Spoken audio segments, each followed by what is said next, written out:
The latter part of May, a middle-aged man was making his way homeward from Shaston to the village of Marlow in the adjoining Vale of Blackmore. Down this road, I am walking. Now down this road, I'm walking along. Down the road, Good evening to thee, Parson Tringham. Good night, Sir John. Begging your pardon, sir. We passed this way last market day about this time, and I said good evening to thee, Parson Tringham, and you said good night to Sir John. I did. And a month ago, same thing. I may have. And what be your meaning, sir, in calling me Sir John when you know I be plain Jack D'Urberville the hackler? It is merely my whim. Don't you know, D'Urberville, that you are the lineal representative of the ancient and knightly family of the D'Urbervilles? You don't say. I do. In short, there's not another family like you in all of England. Well, I had heard my family seen better times, but I took it to mean where once we had 2 horses, we now got 1. So where be us D'Urbervilles raising our smoke now then, if I might make some bold? You don't raise your smoke, or live, anywhere. Oh, that's bad. Yes. In the mail line at least, that is. You've gone down. Well, where be your mansions and estates? You haven't got any. No lands, neither? No, though you once had them in abundance. Well, will we come into our own again some day, do you think? That I can't tell. Well, what should I do about it? Well, nothing. Merely chasing yourself with the memory of how the mighty are fallen. What's that noise then? Just the woman's club walking, Sir John. Your daughter is a member. I'd quite forgotten, with my thoughts of greater things. The village of Marlow lay amid the northeastern undulations of the beautiful Vale of Blackmore, an ungirdled and secluded area, and for the most part untrodden by tourist or landscape painter. Historically, the area is densely wooded, and even though traces of its earlier condition are to be found in the old oak copses and irregular belts of timber that yet survive upon its slopes. The forests are now departed, but old customs of its shades remain. The May Day dance, for instance, can be discerned in the afternoon under notice, in the guise of the club revel, or club walking, as it was there called.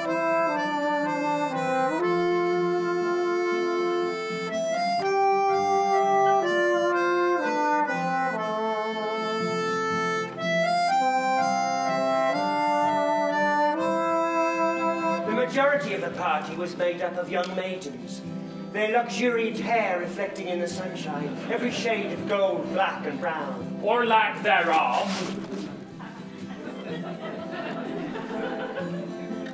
Some have beautiful eyes, others a beautiful nose, others a beautiful mouth and figure. Few. If any, at all. Oh, Tess Durbeyfield, if it isn't my father! Oh, he's tired, that's all. That's why he wobbles so. Bless thy simplicity, Tess. Oh, look here, I won't stay here another minute with you if you say any jokes about him. Tess Durbeyfield, at this time of her life, was a mere vessel of emotion, untinctured by experience. Strangers would often long look at her as they casually passed by, wondering if they would ever see her again. One such onlooker was a young man of superior class on a walking tour through the Vale of Blackmoor.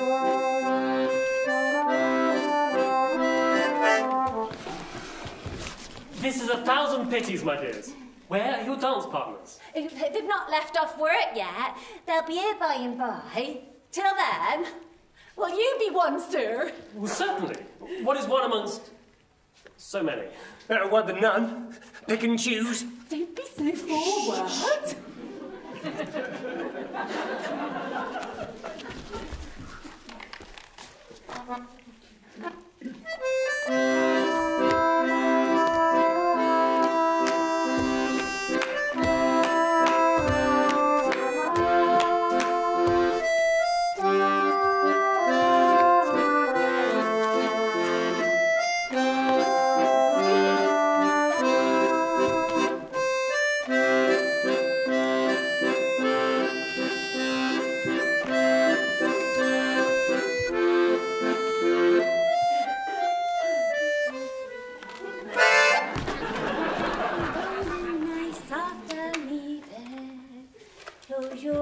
Close your eyes, my sweet darling.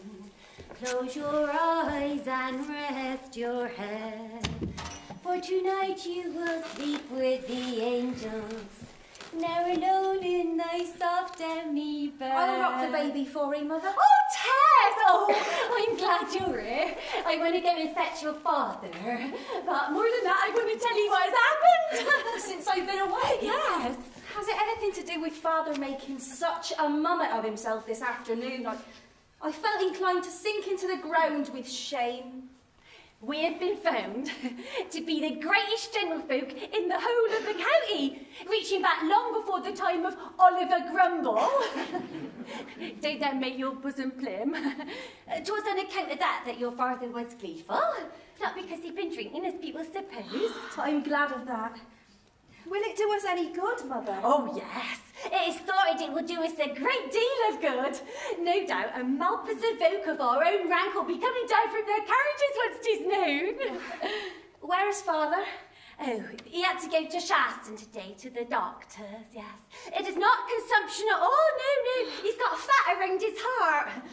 The doctor said he may last for 10 years, or he may go in 10 months, or 10 days. Oh, where is Father? Well, he was so rafted after his uplifting news from the parson that he had to go to Rolliver's about half an hour ago. He did want to get his strength up for taking those BIs tomorrow. Get his strength up? Oh my God. Go to a public house to get his strength up? And you as well agreed as he, Mother? No, I be not agreed, no. I waited for you to bide so you can keep house while I do go fetch him. Fetch him. I'll go. No. It would be no use, no. I should go. Rolliver's Inn, the single alehouse at this end of the long and broken village, was only in possession of an off-licence. Hence, nobody could legally drink on the premises. But where there's a will, there's a way. In a large room upstairs, the windows of which were thickly curtained with a large woolen shawl, was Mrs. Rolliver, with one of her favourite customers. You good, Elf? And tea? No!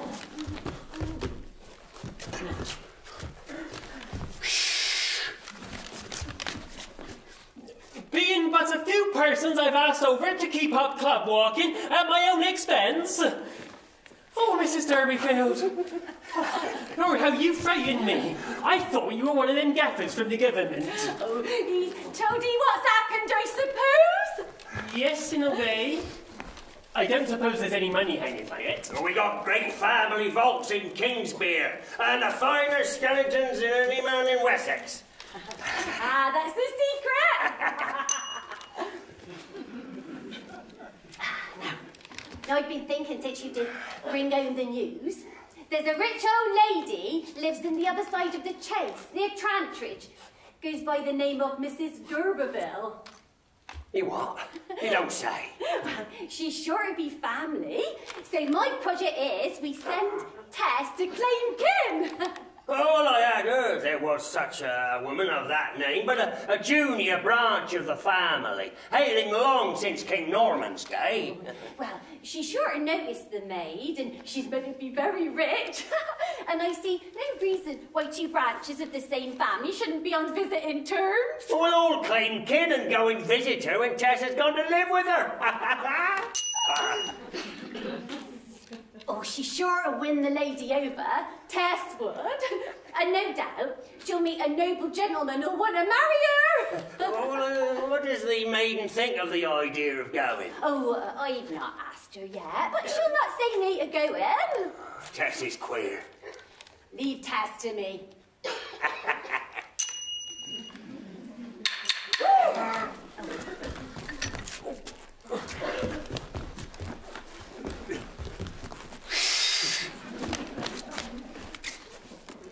Being but a few persons I've asked over at my own expense. Oh, Tess. No noise if it please you, my dears. We got great family vaults in Kingsbere.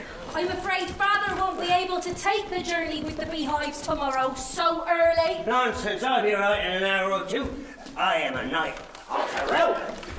Well, somebody's got to go. If we leave taking those beehives till next week's market, they'll be beyond their call.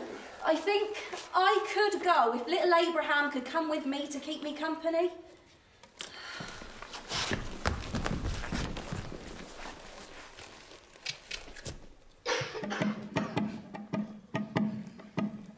Tess? Are you glad that we're going to be gentlefolk? Not particular glad. But you be glad that you're going to marry a gentleman. What? Well, I heard our great relation was going to put you in the way of marrying a gentleman. Our great relation? We have no such relation. What's put that into your head? Well, Mother said that if you was to claim kin with the lady at Trantridge, that she'd help you to marry a gentleman.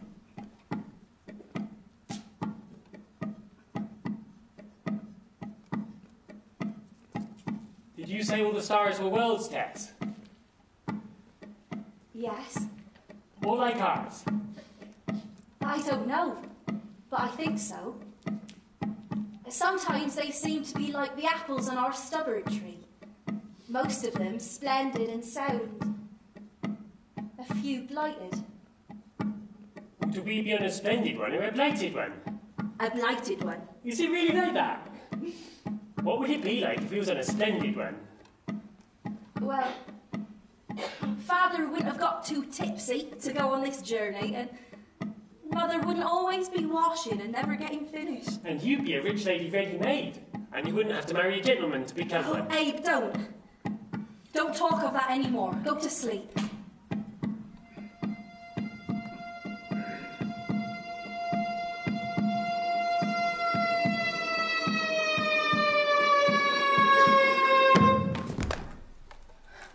Tess awoke to find that the wagon had stopped. A hollow groan, unlike anything she'd heard in her life, came from the front, followed by... Hi there! Your horse is done for, I'm afraid, missy. Oh, Prince, oh no! Well, you were driving on the wrong side of the road and your lantern wasn't lit. I'm obliged to go on with the mail, but I'll send help as soon as I can. It's a sad business. It's all my fault, all mine. No excuse for me, none. What will Mother and Father live on now? Abe, we cannot go on with our load. prince is killed. Is it because we be on a blighted star and not a splendid one? No, I won't sell the old horse's body. When us d'Urbervilles were knights of the realm, we didn't sell our chargers for cats, mate. He worked harder in digging that grave than he'd worked for us for months in growing crops. I did. Well, we must take the ups with the downs. Now, Tess, there is a rich old lady by the name of Mrs. d'Urberville. She lives on the other side of the chase. Now, she must be family.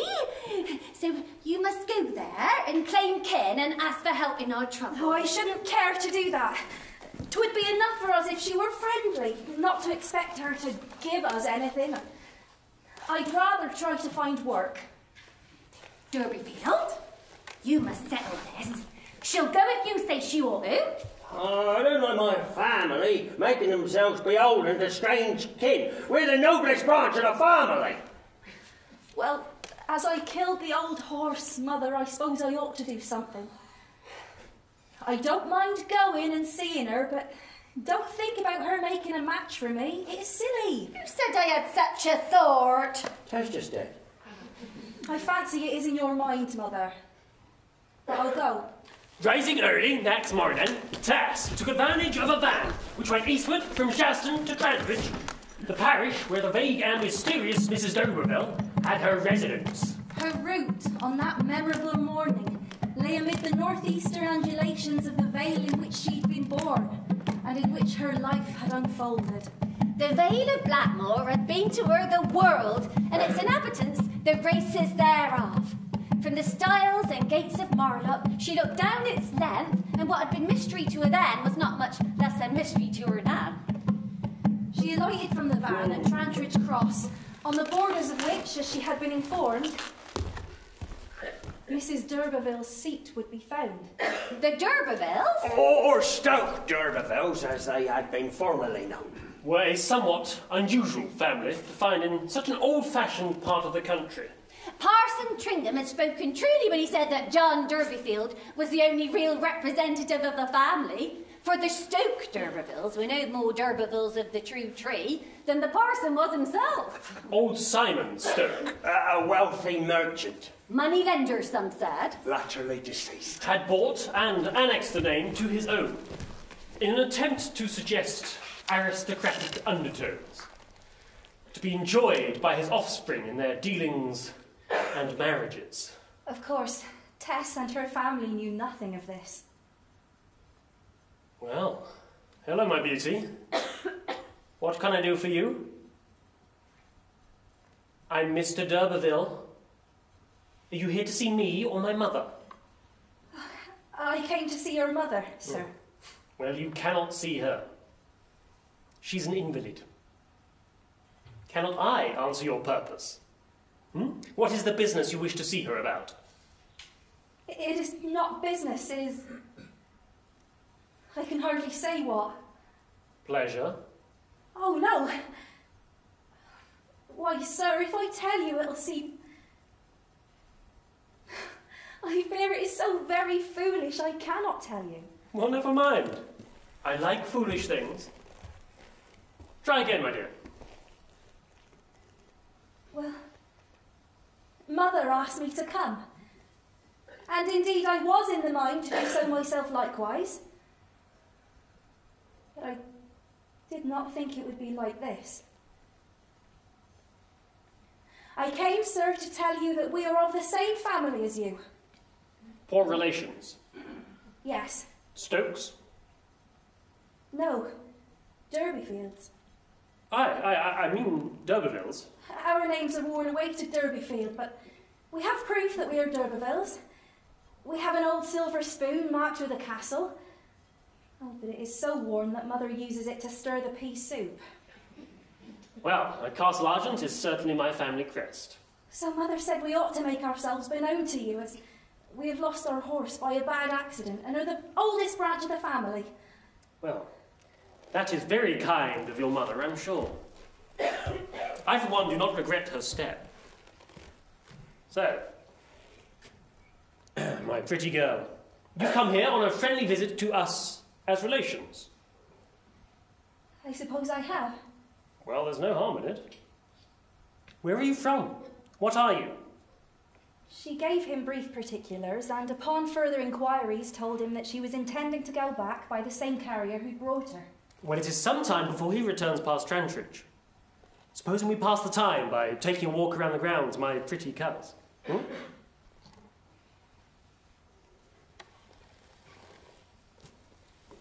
Do you like strawberries? Oh yes, when they come. They're already here. Oh, no, I would rather take it in my own hand. Nonsense.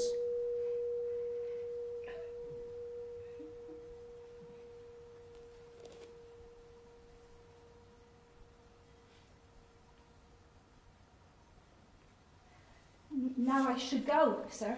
What do they call you? Tess Derbyfield.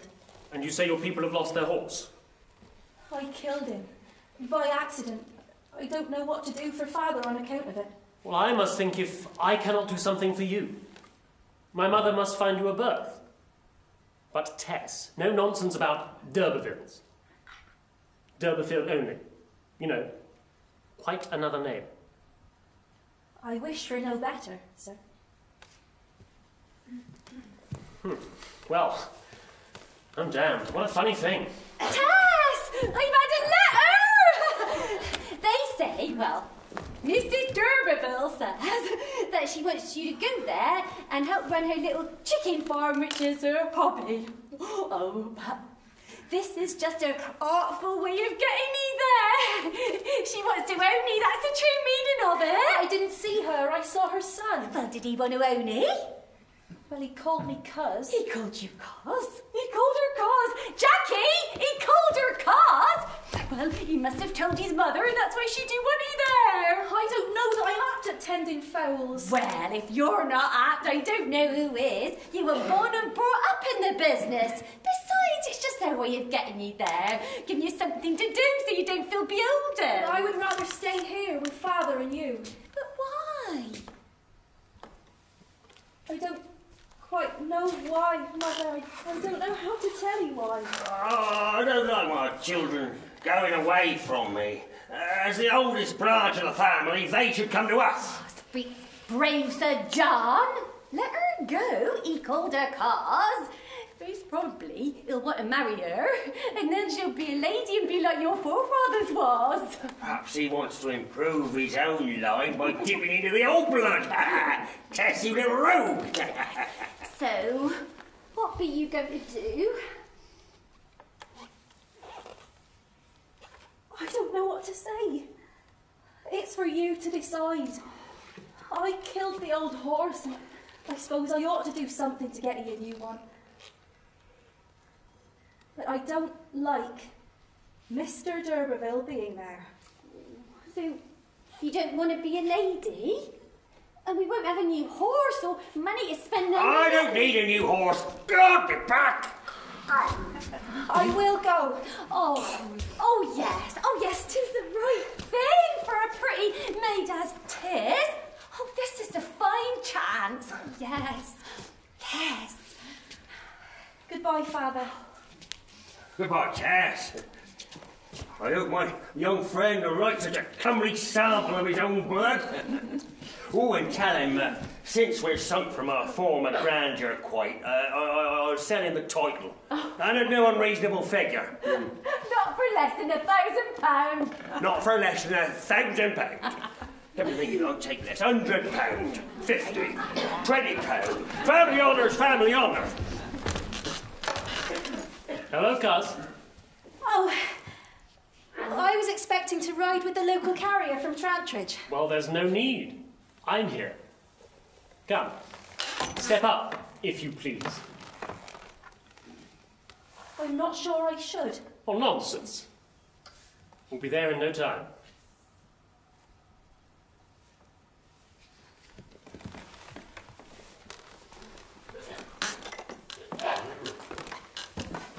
Yeah. Alec d'Urberville drove rapidly along the crest of the hill until he reached the verge of an incline, down which the road stretched for nearly a mile. Whoa! You will go down slow, sir, I suppose. Oh, Tess. It isn't a brave bouncing girl like you who asked that. I always go down in full gallop. Well, there's nothing like it for raising the spirits. Perhaps you need not now. Well, there's not just me to be reckoned with. Tib, my mare, must also be considered. And she has a very queer temper. Oh, don't try to frighten me, sir. Oh, I don't. If any living man can manage her, I can. I won't say any living man can manage her, but if such has the power, I am he. She killed a chap once, you know. Nah!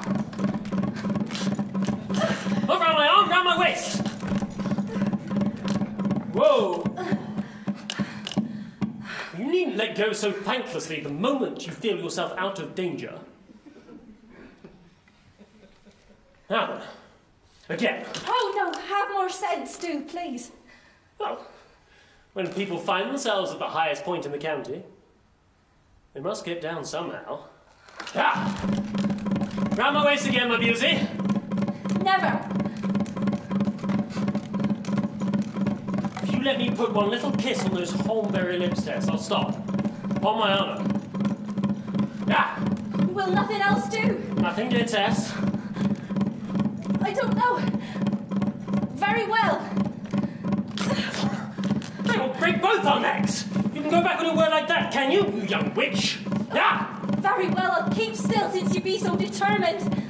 But I thought you'd protect me and be kind to me as my kinsman. Kinsman be hanged. Now! But I don't want anyone to kiss me, sir. I wouldn't have come if I'd have known.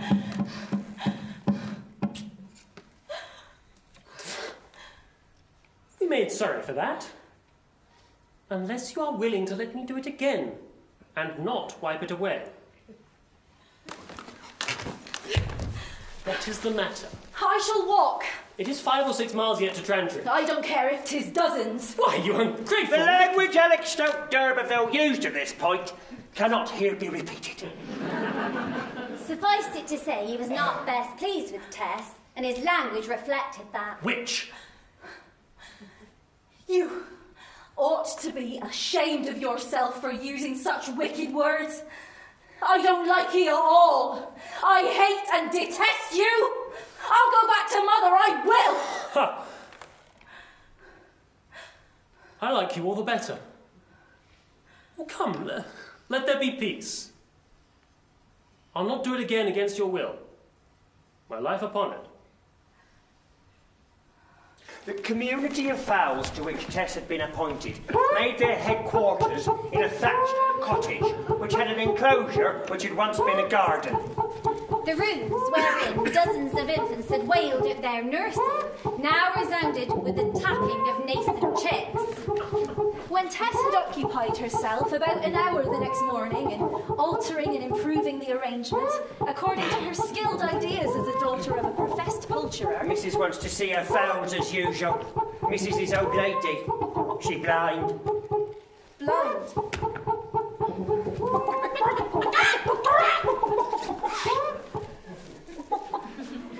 Are you the young woman that has come to look after my birds? I hope you will be kind to them. Ah, Strut. Oh, but he is not so lively as usual. Perhaps he is disturbed at having a new handler. And Fina. Oh, yes. Yes, she too. You are frightened, aren't you, my dear? But don't worry, they will get used to you. Can you whistle? Whistle, ma'am? Whistle tunes?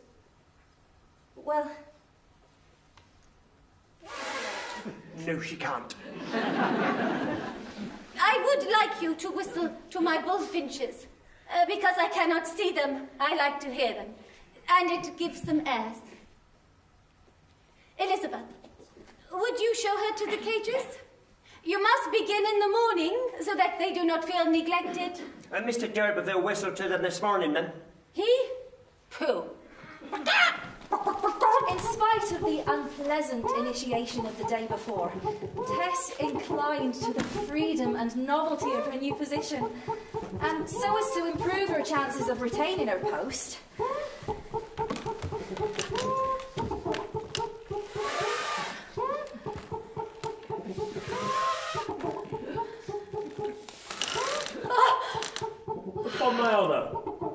There was never before anything as beautiful in nature or art as you, Cousin Tess. You look quite cross because you cannot do it. Let me give you a lesson. Oh, no, you shall not. Nonsense. I don't want to touch you. You may feel quite safe. You screw up your lips much too harshly.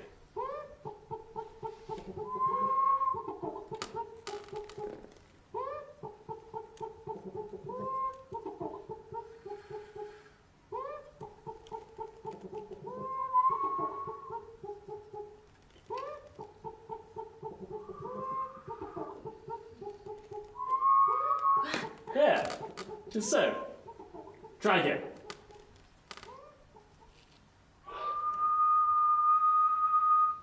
That's it. You've got marvellously now I've showed you how. I said I would not come near you. I've kept my word. Every village has its idiosyncrasies, its constitution, often its own code of morality. The levity of some of the young women out and about Trantridge was marked by and was perhaps symptomatic of the choice spirit that ruled the slopes in that vicinity. It also had a more abiding defect. It drank hard. 1, 2, 3.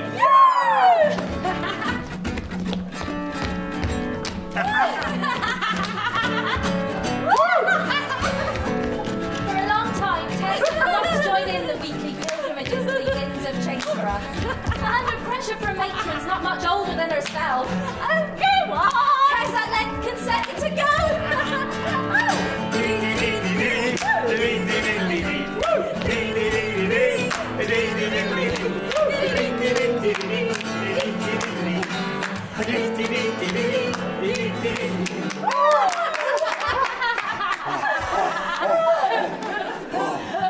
When were you going home?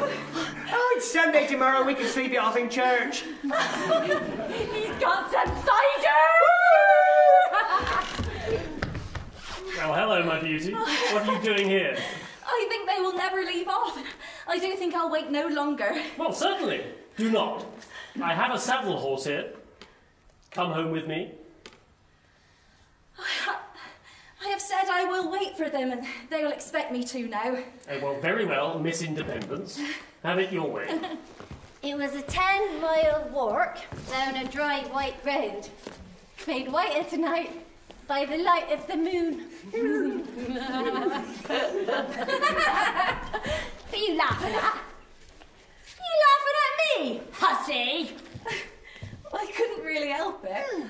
I think he's so beast everything, just because he's first favourite with he right now. Well, stop a minute, lady, stop a minute. I'd be as good as two of such. Look here. Ears at thee. No, Indeed! I shall not fight. And if I'd have known you was of that sort, I wouldn't have let myself down so to come out with such a horridge as this is. Go on in, go on in. What the devil is all this now? Come. I'll soon be shot to this screaming cat in a jiffy. What are you laughing at? Out of the frying pan, into the fire. Neatly done, was it not, dear Tess? Yes, I'm sure I ought to be much obliged to you. Oh, and are you? Why do you always dislike my kissing you? I don't know. Perhaps because I do not love you. And I am angry with you sometimes. I half feared as much. Why haven't you told me when I've made you angry? You know very well why.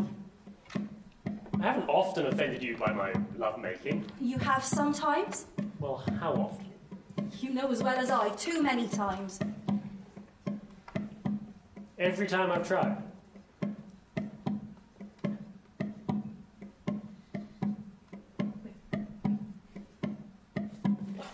That is devilish unkind. I mean you no harm. I simply want to keep you from falling off. I beg your pardon, sir. Well, I won't pardon you, unless you show some confidence in me. Good God! What am be so repulsed by a mere chit like you. I won't stand it. I'll leave you tomorrow, sir. No! You won't leave me tomorrow. I ask you once more, will you show your belief in me by allowing me to clasp you with my arm? Know that I love you, that I think you are the prettiest girl in the world, which you are. So mayn't I treat you as a lover? I don't know. I wish... How can I say yes or no when... Why, where be we? 'Tis the chase, the oldest wood in England. I thought, since 'tis such a lovely night, why don't we prolong our ride? How could you be so treacherous? Just when I've been putting trust in you. Now set me down, let me walk home. You can't walk home, darling. We're miles from Trantridge, if I must tell you. And in this growing fog, you might get lost among the trees. Never mind that. Set me down, I beg you. Having brought you to this out-of-the-way place, I feel myself responsible for your safe conduct home. Besides, well, truth be told, I don't know exactly where we are. If you promise to wait here, I will go through the bushes and find some house or road and ascertain our exact whereabouts. Whereupon I will return and give you full directions, and then you may walk or ride as you see fit. Whoa. Come.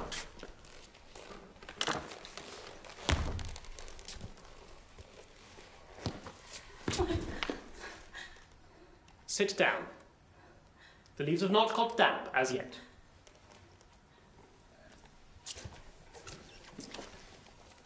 By the by, Tess, your father has a new cob today. Somebody gave it to him. Somebody. You. Oh, sir, that is so very good of you. I almost wish you had not.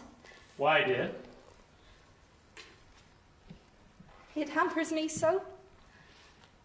Tess. Tessie. Don't you love me ever so little now? I'm grateful. But I fear I do not. Dear one, don't cry. Sit down. I'll be back in a moment.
Whoa!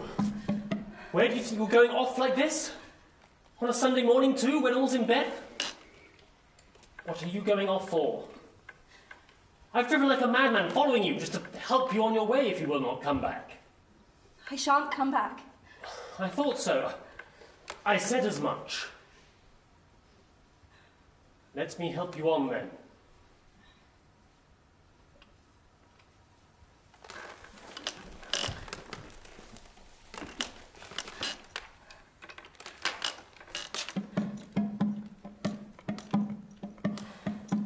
What is the matter? I was just thinking. I was born over there. Oh, we must all be born somewhere. I wish I'd never been born over there or anywhere else. Why did you come to Trantridge if you didn't want to come? You didn't come for love of me, that I'll swear. It is quite true. If I had come for love of you, if I'd ever sincerely loved you, if I loved you still, I should not so loathe and hate myself for my weakness as I do now. I did not understand your meaning until it was too late. Every woman says that. How could you say such words? My God, I could knock you out of the gig! Did it never strike your mind that what every woman says, some women may feel? Very well. I'm sorry to wound you. I did wrong, I admit it. You know I'm willing to pay to the uttermost farthing. You needn't work in the fields or dairies again. I have said I will take nothing from you, and I will not. I cannot. I shall not. One would think you were a princess from your manner. I suppose I'm a bad fellow. A damn bad fellow. I was born bad. I've lived bad. I shall die bad in all probability. Tess, I swear upon my lost soul I will not be bad towards you again. And if certain circumstances should arise, you understand, in which you are in the least need, the least difficulty, you send me one line, and you shall have by return whatever you require. Oh. You are not going away like that, dear. Come.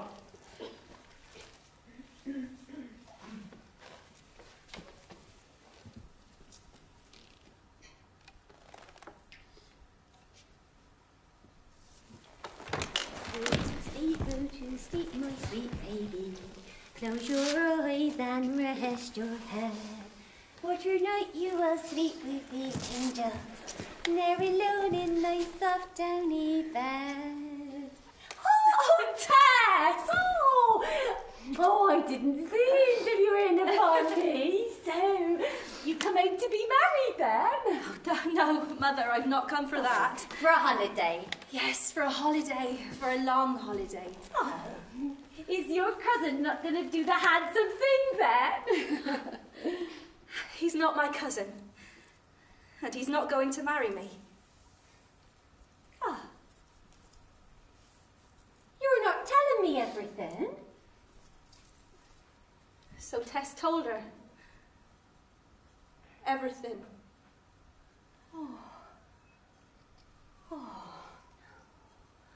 Oh. And yet, you've not got him to marry you? Oh, any woman would have done it except you after that. Perhaps any woman would, Mother, except me. Oh, you ought to have been more careful if you didn't mean to get him to make you his wife. How was I ought to know? I was a child when I left this house 4 months ago. Why didn't you tell me there was danger? Why didn't you warn me? The event of Tess D'Urbafield's return was rumoured abroad, if rumour be not too large a word to use for the space of a square mile. Isn't she pretty? How that best frock do set her off? Oh, yes, I believe it cost an immense deal. That'll be a gift from him. Ooh, she's blooming. Oh, yes. No, really blooming. Oh. Yes. It was an early August sunrise, and the denser nocturnal vapours in the fields were dividing and shrinking into isolated fleeces within hollows and coverts. From within arose a clicking, like the left making of a grasshopper. The machine had begun, and a moving concatenation of 3 horses and the aforesaid long and rickety machine became visible. The reaping machine left behind the fallen corn in little heaps. Each heap being of the quantity of a sheep. Which the active binders in the rear laid their hands upon, Some of them were men, but mainly women. She's fond of that child, though she may pretend to hate him, and says that she wishes her and the baby were in the graveyard together. Oh, Lord, she'll soon stop saying that. Why, 'tis wonderful what a body can get used to of that sort in time. A little more than persuading was taken in the getting of it, I reckon. And 'tis a thousand pities it should have happened to she, of all others. But then 'tis always the comeliest. The plain ones is safe as churches, eh, Jenny? Eh? Nothing? Nothing. 'Tis a sickly child, mine, poor thing. Aye, but then perhaps 'tis for the best, if... Perhaps. Merciful God, have pity upon my poor baby. Heap as much anger as you want upon me and welcome, but pity the child. Pity my poor sorrow. So passed away, poor sorrow. Sorrow being the name that Tess had given the child. So passed away poor sorrow, the undesired. That bastard gift of shameless nature.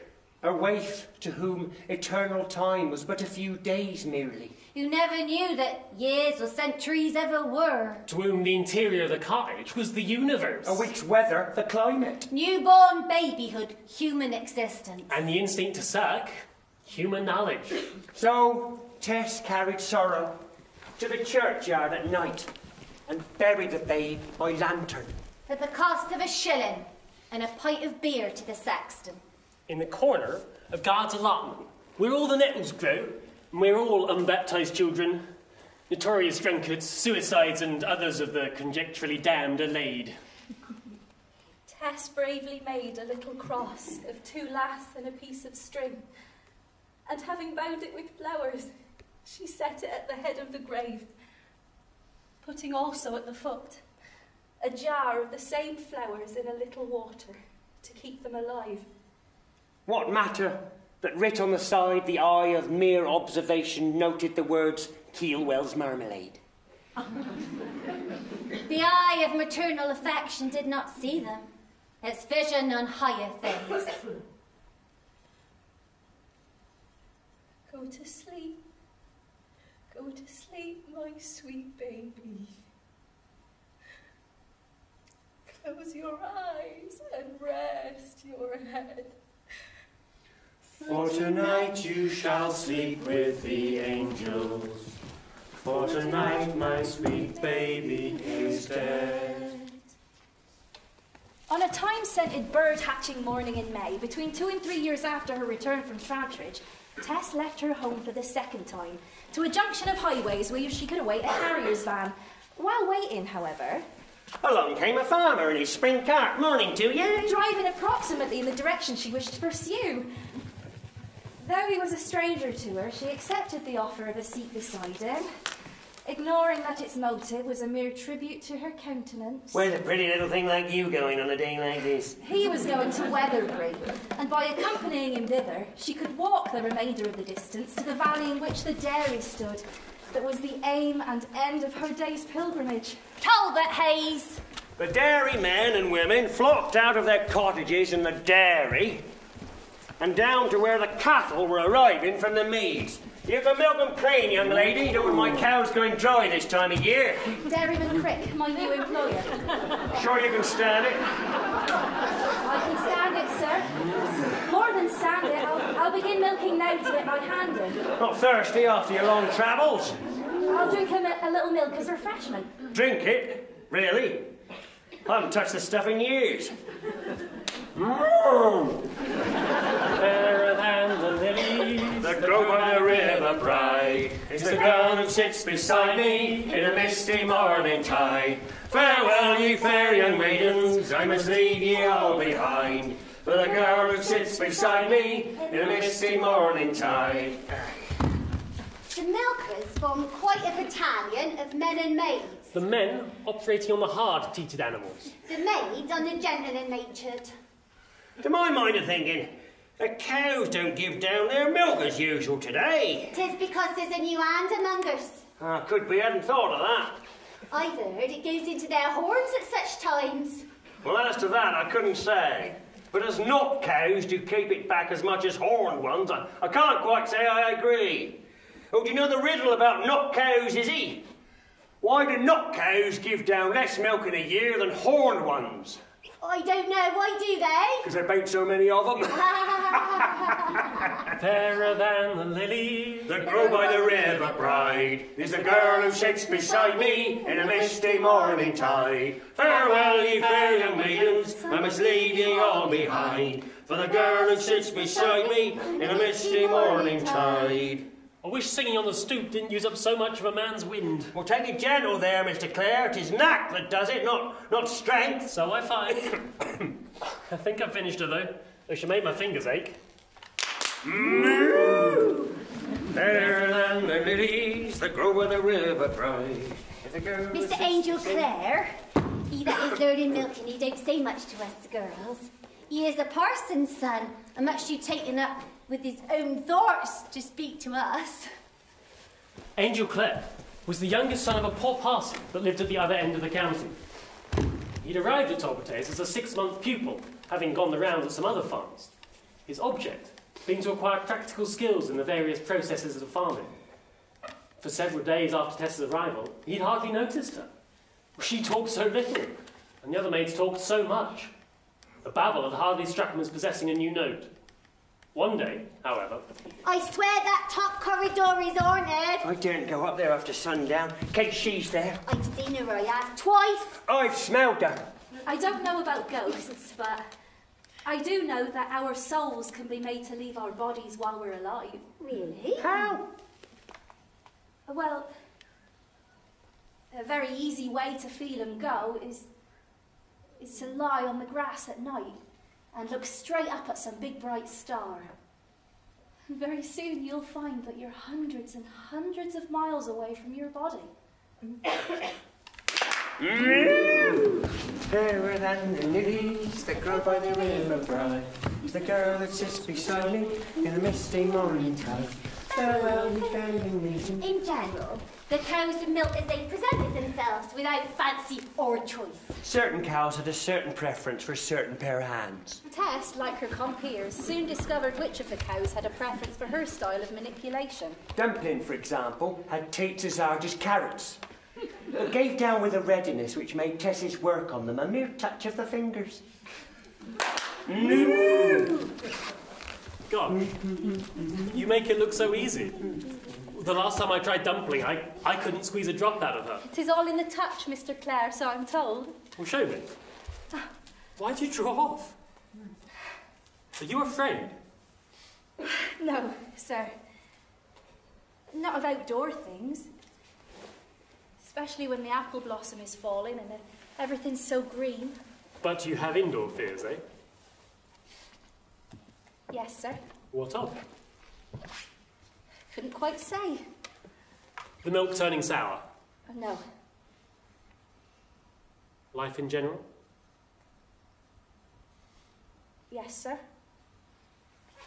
So have I. Very often. This hobble of being alive is very serious, don't you think? It is. And now you put it that way.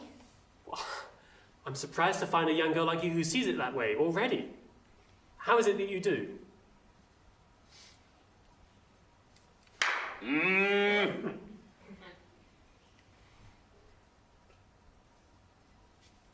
The trees have inquisitive eyes, haven't they?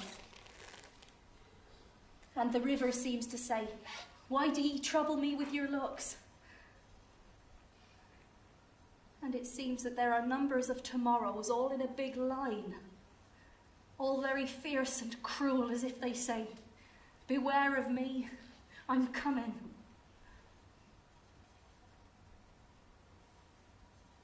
But you, sir, can raise up dreams with your music and chase all such horrid fancies away.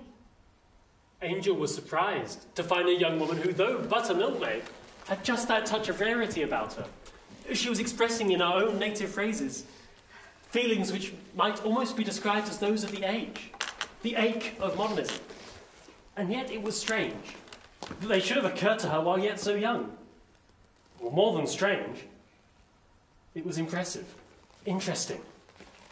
Tess Tess, on her part, could not understand why a man of clerical family and good education, and above physical want, could look upon it as a mishap to be alive. Thus, with neither having the clue to the other's secret, they awaited new knowledge of each other with steadily growing interest.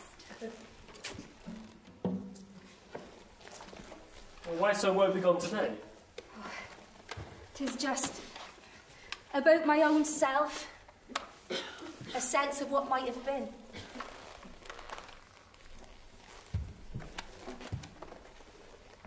When I see what you know, what you've read and seen and thought, I feel what a nothing I am. Bless my soul. Don't trouble yourself over that. I should be only too glad to help you to anything in the way of history, or any line of reading you'd like to take up. Sometimes I feel like I don't want to learn any more about it than I already know. Why not? Because what is the use of learning that I am just one in a big long row? And that somewhere, set down in an old book, there's someone just like me, and I'm playing her part. Making me sad, that's all. Oh, really? Then you don't want to learn anything at all? I shouldn't mind learning why the sun shines on the just and the unjust alike. But that is what books will not tell me. Tess? Fie for such bitterness.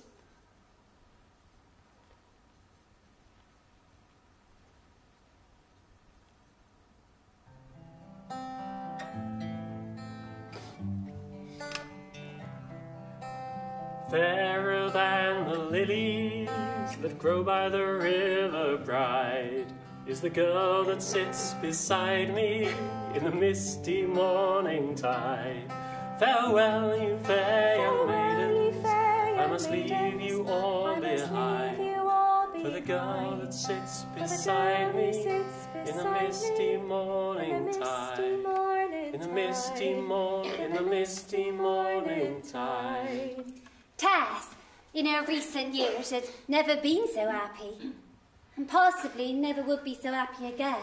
Moreover, she and Claire stood in that debatable land between predilection and love, where no profundities had yet been reached, no reflections set in, awkwardly inquiring. Where does this new current tend to carry me? What does it mean for my future? How does it stand against my past? They met continually. They couldn't help it. The butter's not coming! It's years since I've been to Conjuror Trendle's son's house in Egdon, years! And he's not a patch on what his father was, but I shall have to if this sort of thing continues. Conjuror Fall, he they call Wido, lives the other side of Casterbridge. He was very good when I was the last. Perhaps someone in the house is in love. In my younger days, they said that'd do it. Why, how warm it is today. Why, Tess, prettiest young maid in our dairy, mustn't look so fagged at first breath of summer. Otherwise you shall be hard put for one of thee by dog days. Isn't that right, Mr. Clare? I was feeling faint. I think I'm better out of doors. Who's coming? The butter's coming! Oh, well, thank God. In these long June days, the dairymaids, and indeed all the household, went to bed at sunset or sooner, the morning work before milking being heavy at this time of full pails. Don't push! You can see as well as I. No use you being in love with him any more than I, Ricky Priddle. His daughter by the cheeks and nothing. Oh, there he is again! And you needn't talk is, I zig you kissing his shade. You see her doing what? He was standing over the way tub to let off the way, and his shadow fell on the wall behind her, and she put her mouth against the wall and kissed the shade of his mouth. I zid her. Is it you? Well, there's no harm in it, and besides, if I be in love with him, so is she ready, and so is you marry and come to that. Oh, what a tale! Oh, there he is again. Oh, dear eyes, dear face, dear Mr. Clare. There, you've owned it. Serve you all. What's the use in pretending otherwise amongst ourselves? We needn't own it to others, though, I suppose. I'd marry him tomorrow. I'd marry him, and more. And I too. Well, we can't all marry him. Well, we shan't neither of us, which is worse still. Oh, there he is again! Ooh! Why? He likes Tess D'Urberfield best of all. Oh, this is silly. You won't marry any of us. Tess, either him being a gentleman or a farmer abroad. He's more likely to ask us to go with him as a farmhand at so much a year. It was Sunday morning.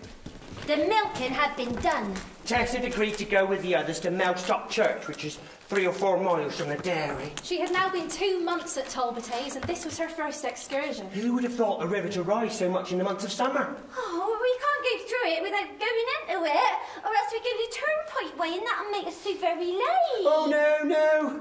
I do colour up so hot when we go late into church and everyone turning round. I don't cool down till we get to the that it may please these. Ooh, he's not going to church. No, I wish he was. Angel Clare, rightly or wrongly, preferred sermons in stones to sermons in churches or chapels on fine summer days. Are you trying to get to church? Yes, and we're late and I do colour up so hot. I'll carry you across the pool. Every jill of you. You can't do that. Well, nonsense. You're not too heavy. I'm not too heavy. Marry in a tent. A tent.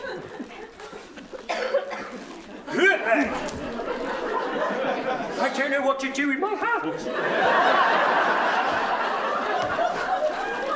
I'm going to put my arm around his neck and look into his eyes as Marion did. There's nothing in that. Oh, there's a time for everything.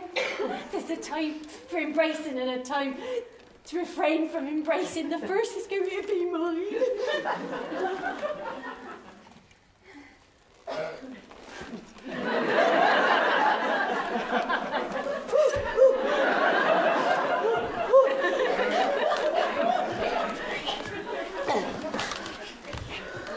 I think I can climb along the bank. I'm a better climber than they. You must be so tired, sir. No, Tess.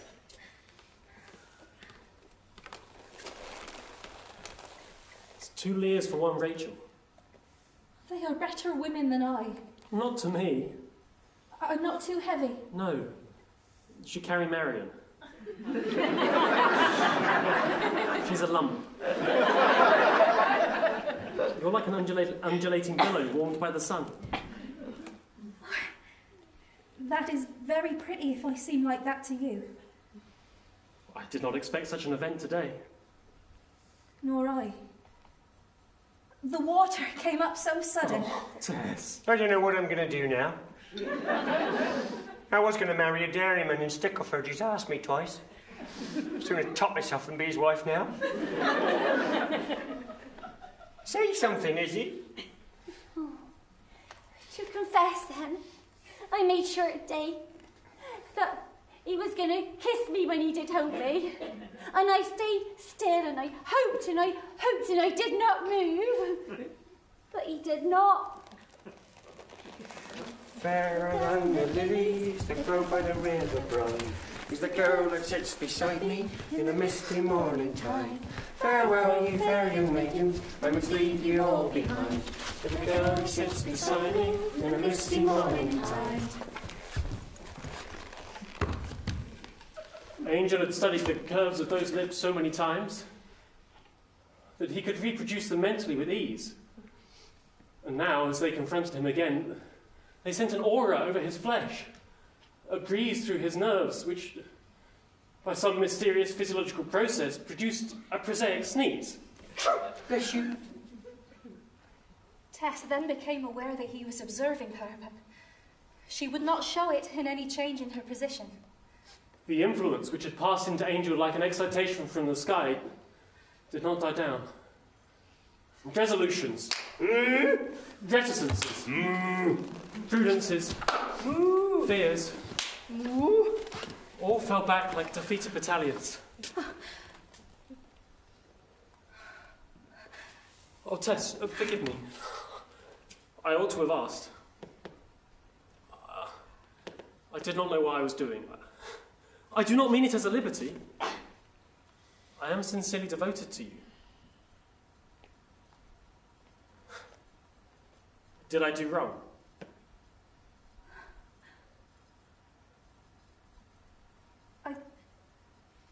I don't know. Well, I have betrayed my feelings at last. That I love you. But it will go no further. I see it distresses you. I am as surprised as you are. You will not think I presumed on your defencelessness or was too quick and unreflecting, will you? I can't tell.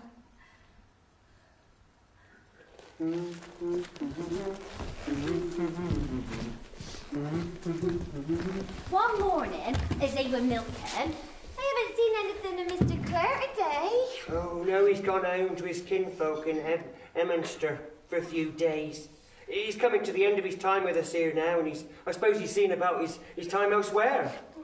How much longer will he bide with us? I don't suppose he'll stay beyond New Year. 4 more months of torturing ecstasy in his company. After that, the blackness of unutterable night.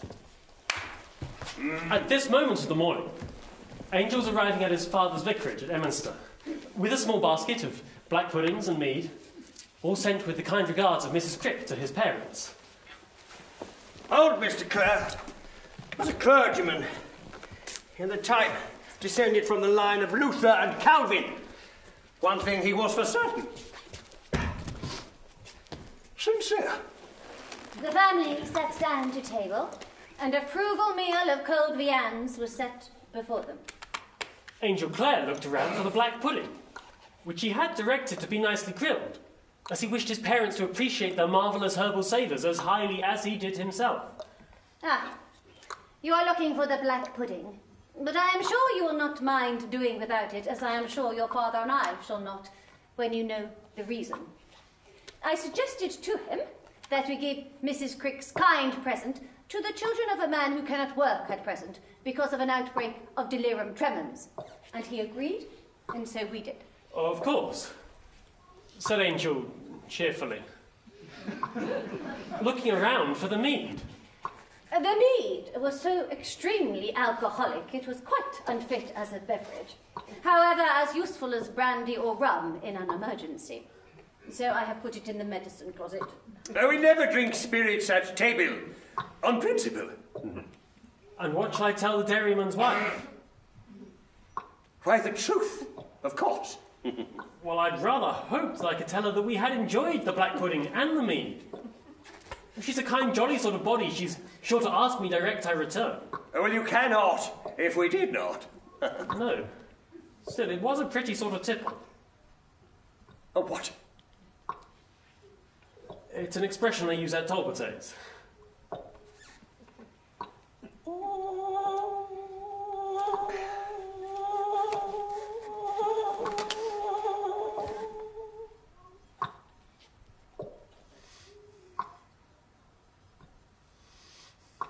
What sort of wife do you think would suit a thrifty, hard-working farmer?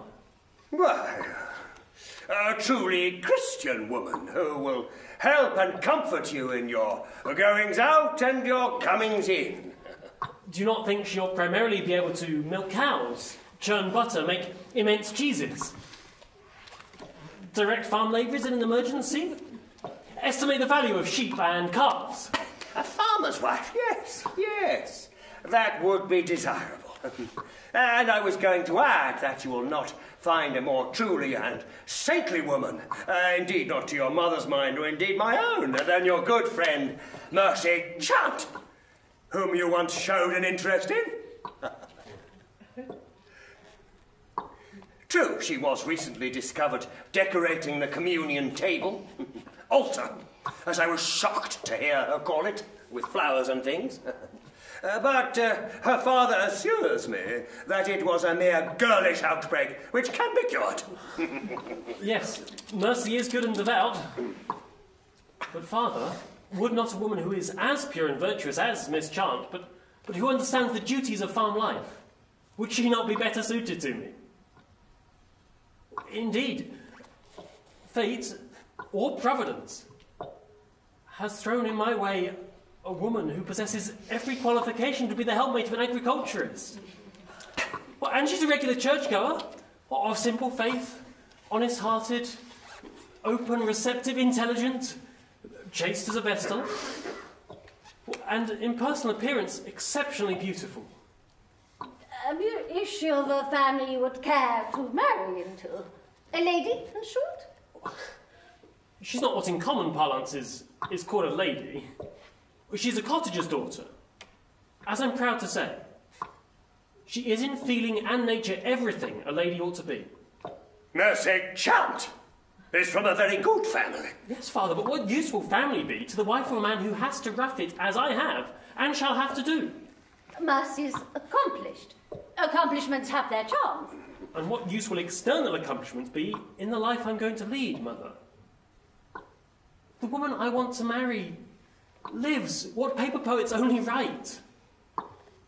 And as a committed Christian is perhaps indeed of the tribe, species and genus you wish to propagate. Now you're mocking, ain't you? Yes, Mother. I beg pardon. But as she really does go to church every Sunday, I feel sure you ought to overlook such social shortcomings for the sake of that quality, and feel sure that I could do no worse than choose her.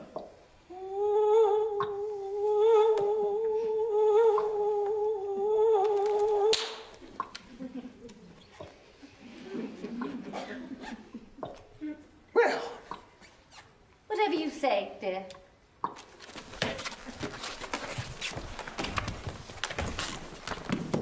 An uphill and downhill ride of nearly 20 odd miles brought Angel Clare at last to the outskirts of Talbotays. He was now so familiar with the spot that he could name the individual cows as he saw them dotted about the meads. Whoa! It was with a sense of luxury that he recognised his own power of seeing life here from the inner side in a way which had not long since been quite foreign to him.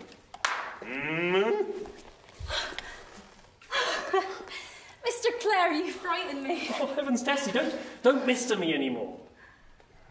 I've hastened back so soon because of you. I may as well say it now as later. I have something to ask. Of a practical nature. I shall soon want to marry. And being a farmer, I shall want for my wife a woman who possesses every qualification and understands the duties of farm life. Will you be that woman, Tessie? Mr. Clare, I cannot be your wife. I cannot be. You are engaged to someone else? Oh, no. Well, then why do you refuse me? I do not wish to marry. I have not thought of doing it. I cannot. I only want to love you. But why? Your father is a parson, and your mother would not like you to marry such as me. I am not worthy enough. She would want you to marry a lady. No, indeed, you mistake them, my father and mother. But besides, I don't care. Tess! I want to hear it from your own warm lips that you will someday be mine. Or any day you choose. But someday. Do you love another man? How can you ask that? I almost know that you do not. But then why do you repulse me so? I do not repulse you.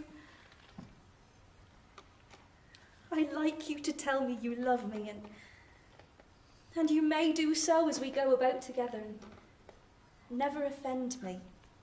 But you will not accept me as your husband. But that is different. It is for your sake, believe me. You will make me happy. You think that, but you don't know. Why doesn't someone tell him about me? It was only 40 miles away. Somebody must know. But nobody seemed to know. Nobody told him. Fairer than the lilies that grow by the river bride, the girl who sits beside me, in the misty morning tide. Farewell, ye fair, Farewell, you fair young maidens. I I must leave you all The girl behind. who sits beside The girl me who sits in the beside misty me morning in the misty tide. morning tide.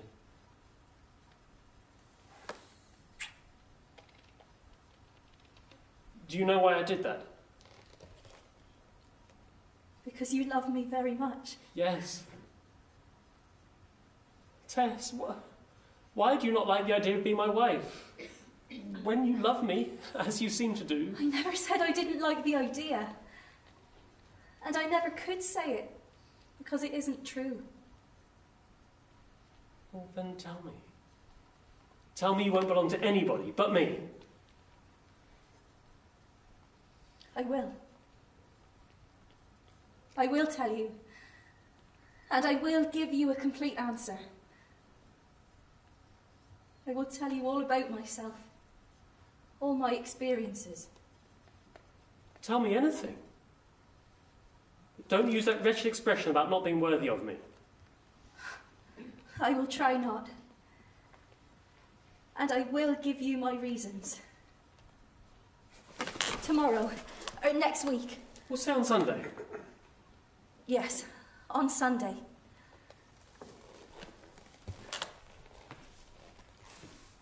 I shall say yes. I shall give way. I shall agree to marry him. I cannot help it. I cannot bear to let anybody have him but me. But it is wrong to have him. And may kill him when he knows. Who would you think I heard news of this morning? Who would you think? Tess guessed. Angel Claire guessed? Izzy did not guess because she knew already. 'Tis that slack-faced fella, Jack Dollop. He's married a widow woman.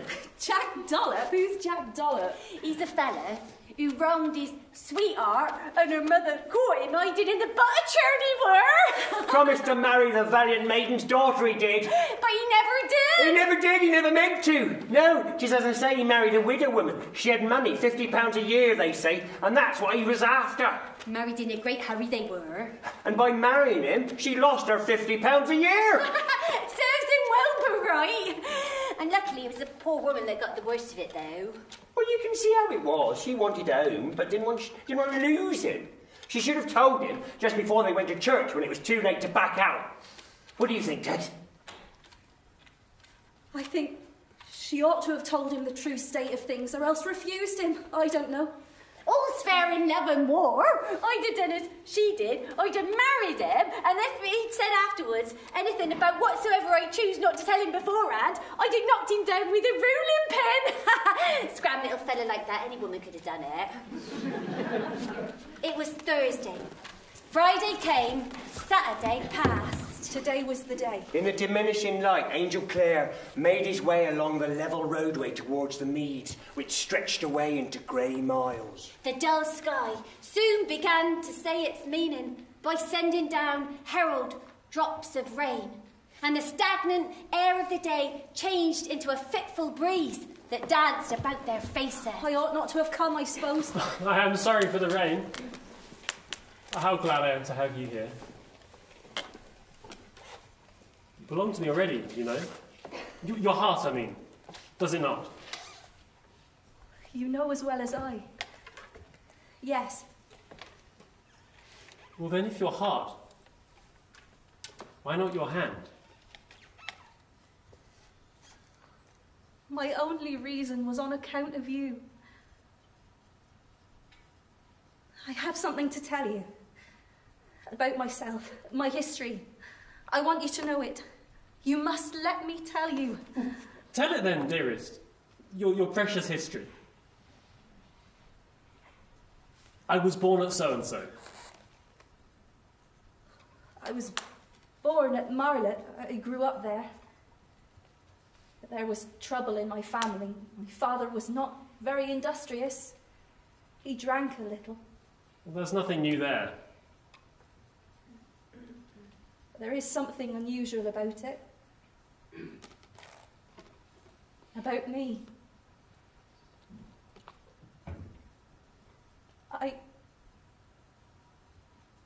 I was Yes, dearest? I am not a Derbyfield, but a d'Urberville, a descendant of that great family, and we're gone to nothing. A d'Urberville? Indeed. Why would knowing this make me love you any less? I was told you hated old families. Yes, I do in a sense. I hate the aristocratic principle of blood before everything. But Tess, I'm corrupted away from that by my affection for you. The secret's out now. There can no longer be any reason for you to refuse me.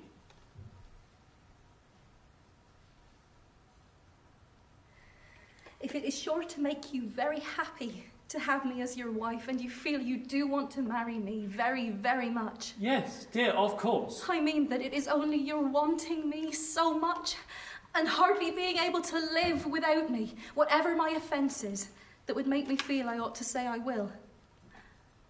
You will? You say it. I know you do. You will be mine forever and ever. Yes.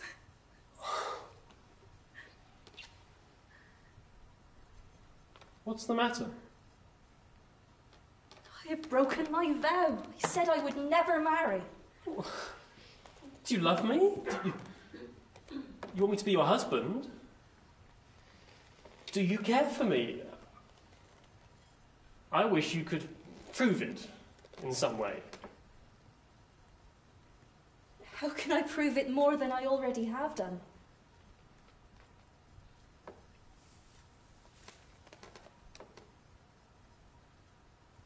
Will this prove it more?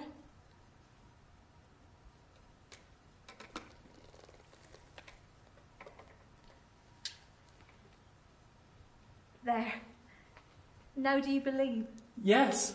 I never really doubted. I can write to my mother. I can do that at least. Yes, of course. Where does she live? In Marlet, the other side of Blackmore Vale. Well, then I've seen you before this summer. Yes. And a dance on the green. But you would not dance with me. I hope that is not an ill omen for us now.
What you doing then? Writing a letter to our Tess.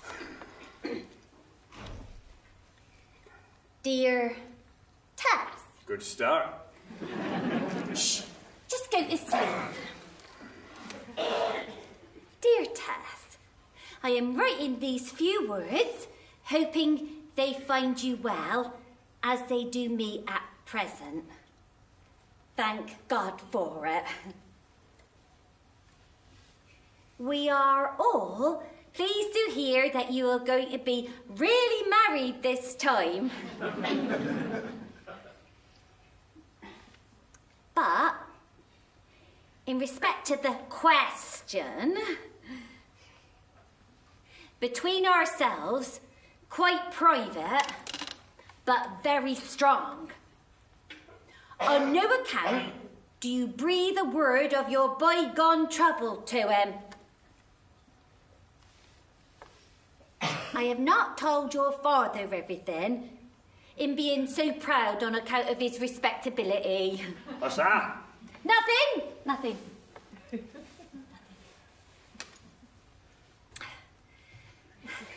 Many women have had trouble in their time, some of the highest in the land.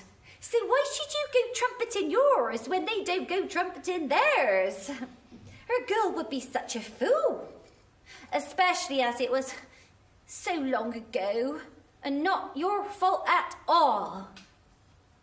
I would say the same if you asked me 50 times. I made you promise, by word and deed, never to let it out, having your welfare in my mind. I have not told your father about the question or your coming marriage, as he would blab it everywhere, the poor simple fool. Hey? Then just go back to sleep. Dear Tess, keep your spirits up, I beg of you. So, no more for now. Kind regards to your young man. Your affectionate mother, J. Derbyfield. That's my wife, that is. Oh, shut up, you silly old fool.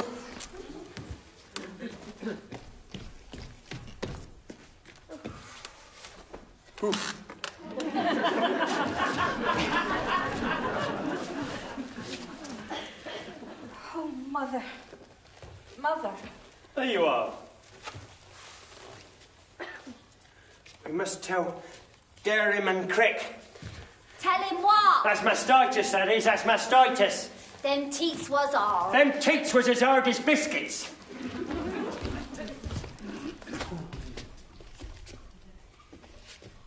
Morning, Tess. Mr. Clare.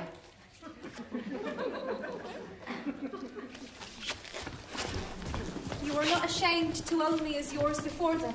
No, Tess. But what about your friends in Emminster? What if they hear about you going about like this with me, a milkmaid? The most bewitching milkmaid I've ever seen. Her affection for Angel was now the breath and life of Tess's being, irradiating her into forgetfulness of her past sorrows, keeping back the gloomy spectres of fear, moodiness, care, and shame. She walked in brightness, but in the background, the shapes of darkness were spread. Sometimes receding. Well, they might be approaching, one way or the other. A little every day. I am not worthy of you. No, I am not. Tess! Why didn't you stay and dance with me when I was 16 and live with my brothers and sisters? Why didn't you? Why didn't you? Why didn't I? If only I'd known. But why do you say this with such bitter regret? I should have had 4 more years of your heart than I can never have now. I should have had so much longer happiness. He's going to marry her. Our face do show it. Are you going to marry her? Yes. Yeah, she's going to marry him. A gentleman. Almost more than I can think of. What are you doing that for? Because of her? Or because you know his lips have been there by now? I was just thinking of the strangeness of it all, that's all. She'd be going to marry him. Her who do live like we. You don't dislike me for it? I don't know. I don't know. We did try to 80, but we could not. I feel the same. He ought to marry one of you. Us? You are better women than I. Us? Better than me? No. No. Tess, when you do be his wife, will you think of us? And how we did tell you that we loved him, and that we did not hate ye, although we tried to hate ye, but we could not and we do not, because you were the one he chose, and we never hate to be chosen by him. This was the straw. It was the night before their wedding to be. Declare the past to Angel by word of mouth she could not. So she wrote on 4 pages of a note sheet a succinct narrative of those events of 3 or 4 years ago, put it in an envelope, crept upstairs, and slipped the note under his door. The night was a broken one, as well it might be. In the morning, she listened for the first faint noise from Angel's door. It came, as usual. He descended the stairs, as usual. She descended, as usual. They met at the bottom of the stairs. And they kissed. As usual. Good morning, my darling. Her perception that Angel's bearing towards her still remained in no whit altered by her own communication rendered Tess guiltily doubtful if he could have received it. So after breakfast, she hastened upstairs. She stooped to the threshold of the doorway where she had pushed the note the previous night. The carpet reached close to the sill, and under the edge of the carpet she discerned the faint white margin of the envelope containing her letter to him. With a feeling of faintness, she withdrew the letter. There it was, sealed up. Darling? You're so pale. What is the matter? I am anxious to speak with you. I must confess all my faults and blunders. Oh, darling, you must be deemed perfect today, at least. We shall have plenty of time to tell of our shortcomings hereafter. Well, I shall confess mine at the same time. The marriage being by licence, there were few people in the church. At a pause in the ceremony, as they knelt together, Tess unconsciously inclined herself towards him. Angel knew that she loved him. Every curve of her form showed it. What he didn't yet know was the depth of her devotion. What long suffering it ensured. What honesty. What endurance. What good faith. After the ceremony, all of the dairy maids... You mean both of them? Both of the dairy maids stood in the red brick entry waiting to see them go. Tess knew why Izzy looked so fragile and Marion so blank. Will you kiss them? For the first and last time. I haven't the least objection.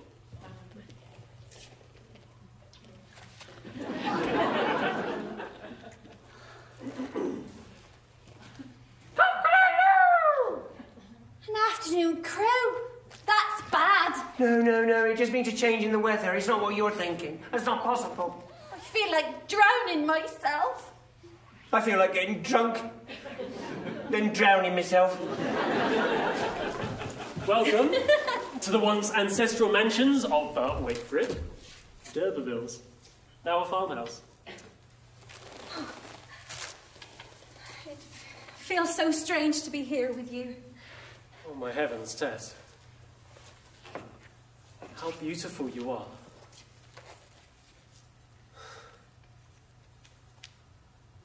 Do you remember what we said this morning about confessing our faults? We spoke lightly, perhaps, and you may well have done so. To me, it was no light promise. I have a confession to make, my darling. I didn't tell you earlier because I thought it might frighten you away. I was going to tell you yesterday, but I put it off. But now, seeing you here, sitting so solemnly, I must. I do wonder if you can forgive me. Oh, I am sure. Well, I hope so. He then told her of a time in his life when, tossed about by doubts and difficulties like a cork on the waves, he plunged into 48 hours of dissipation with a stranger. Happily, I woke almost immediately to a sense of my folly. I would have no more to say to her, and I came home straight away. I have never repeated my offence, but I wanted to treat you with complete frankness and honour, and I could not do so without telling you. Can you forgive me?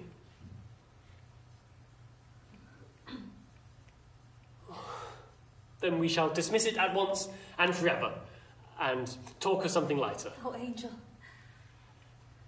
I am almost glad, because now you can forgive me. I have a confession too. Remember, I said so. Well, then, for it, my wicked little one. Although you smile, it is as serious as yours. It cannot be as serious, my dearest. Oh, no. It cannot be. Because it is the same. I'll tell you now.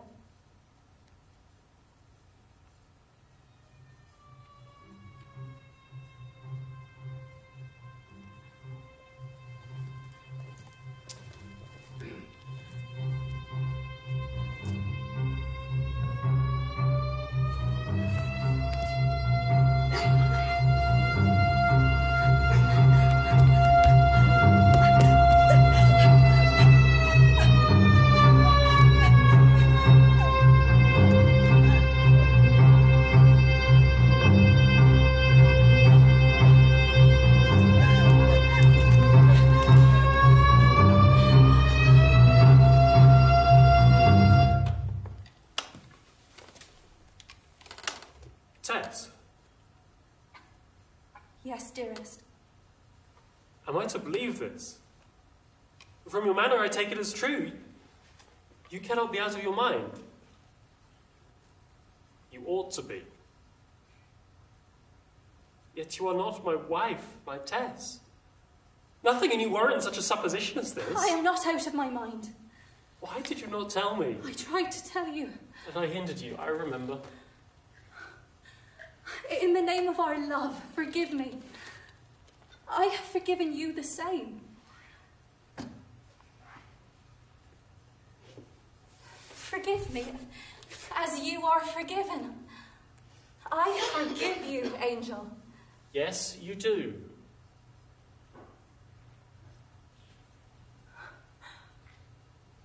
But you do not forgive me. Forgiveness does not meet the occasion. You were one person and now you are another. How can forgiveness meet such a grotesque deception as that? Angel. Angel, what means you by that laugh? Do you know what this is to me? I have been hoping, longing, praying to make you happy. I have thought what a joy it will be to do it. And what an unworthy wife I will be if I do not. That is what I have felt, Angel. Yes, I know that. I thought, Angel, that you loved me. Me. My very self.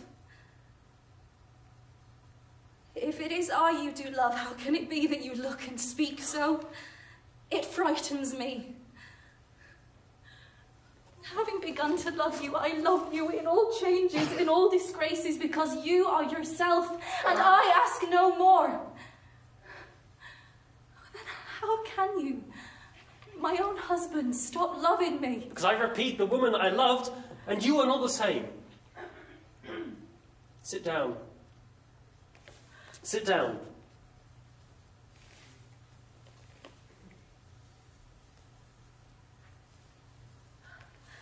I do not belong to you any more then, do I, Angel? It is not me, but another woman like me he loves, he said. Say it is not true, Tess. Tess, say it is not true. Every word.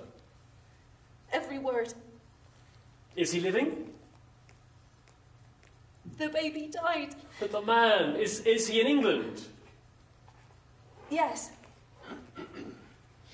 Well, then my position is this.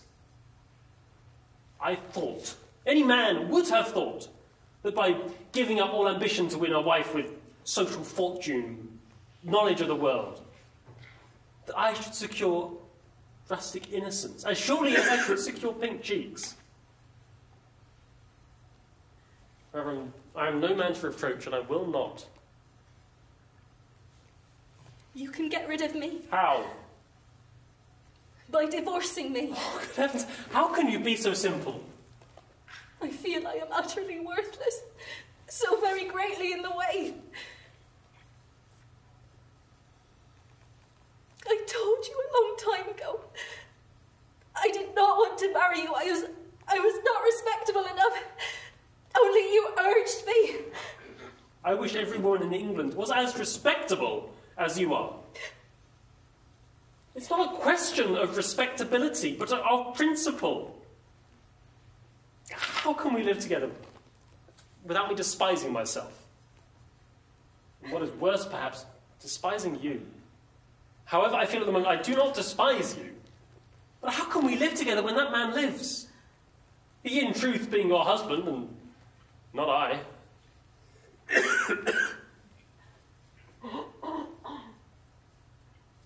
If he were dead, it might be different. Then you must go away from me. What can you do? I can go home. Are you sure? Quite sure. I can go home. We ought to part. It's best we get it past and done. Then let it be so. But let us understand that well, there is no anger between us. There is simply that which I cannot endure. I will endeavour to bring myself to endure it. If I can, if it is possible, if it is desirable, I will come to you. But it is better that you do not try to come to me first. Until you come to me, I am not to try to come to you. Just so. May I write to you? Yes, if you are ill or in want of anything. But I hope that will not be the case, that it may be I who writes to you first.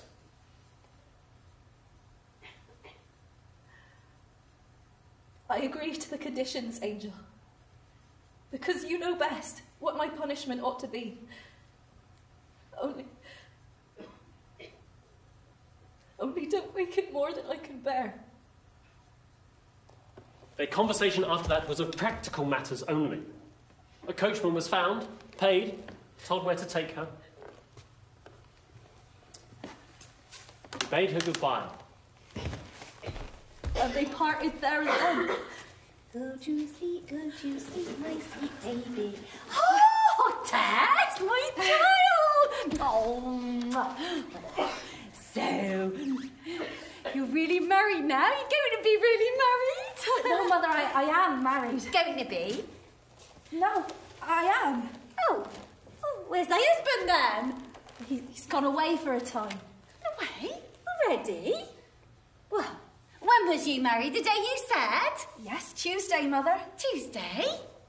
What day's Saturday? And he's gone away already? Yes, he's gone. What's the meaning of this? Nature sees such husbands that you seem to get, say I? Mother, I don't know how to tell you, Mother. You said I ought not to say anything. Oh. But I did. I couldn't help it, and he went away. You little fool. You little fool! Though I say it again, you little fool! I know it. I know. But he was so good. And I felt the wickedness of trying to blind him to what happened. I could not so sin against him. But you sinned enough to marry him first. Yes. Yes, that's where my misery do lie. Oh, if you knew. I loved him. Oh. How close I was to have him, how wrong I was between my care for him and my wish to be fair to him. Well, what's done can't be undone. Oh, I don't know why children of mine bringing forth seem to be bigger simpletons than other people's. Oh, why did you have to go and blab something like that? He needn't have found out till it was too late. Oh, what your father will say, I don't know. Oh, here he is now. A word, if I may. No. Here. You. Oh, dear. Oh, no. Well, she can make him keep her if he's married her. Oh, yes, but she won't think of doing that. What, do you think he really have married her? Was it like the first one? We press on to more than 8 months subsequent to the parting of Angel and Tess. To the village of Flintcombe Ash.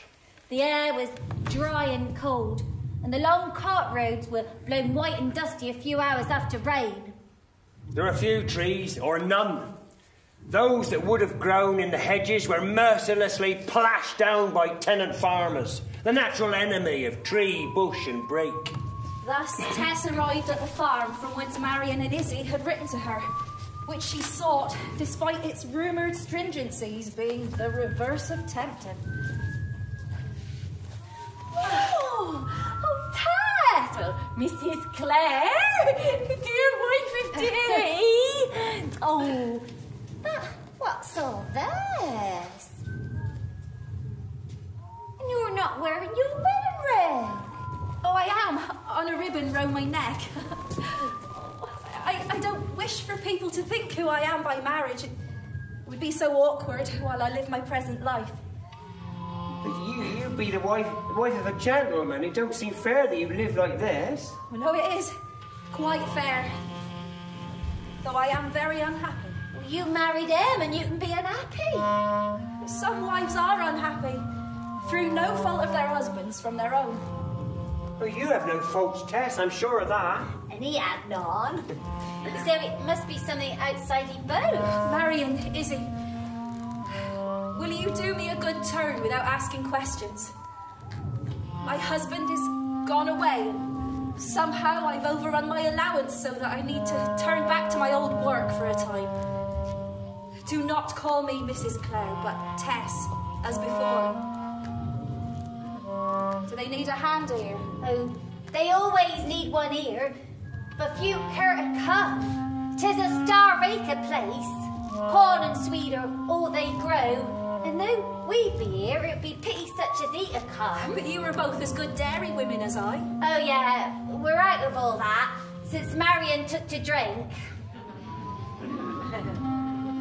'Tis my only comfort, see? Thanks. But if you do get engaged here, you'll be sweet-acking. That's what we be doing, but you won't like it. Oh, will you speak for me?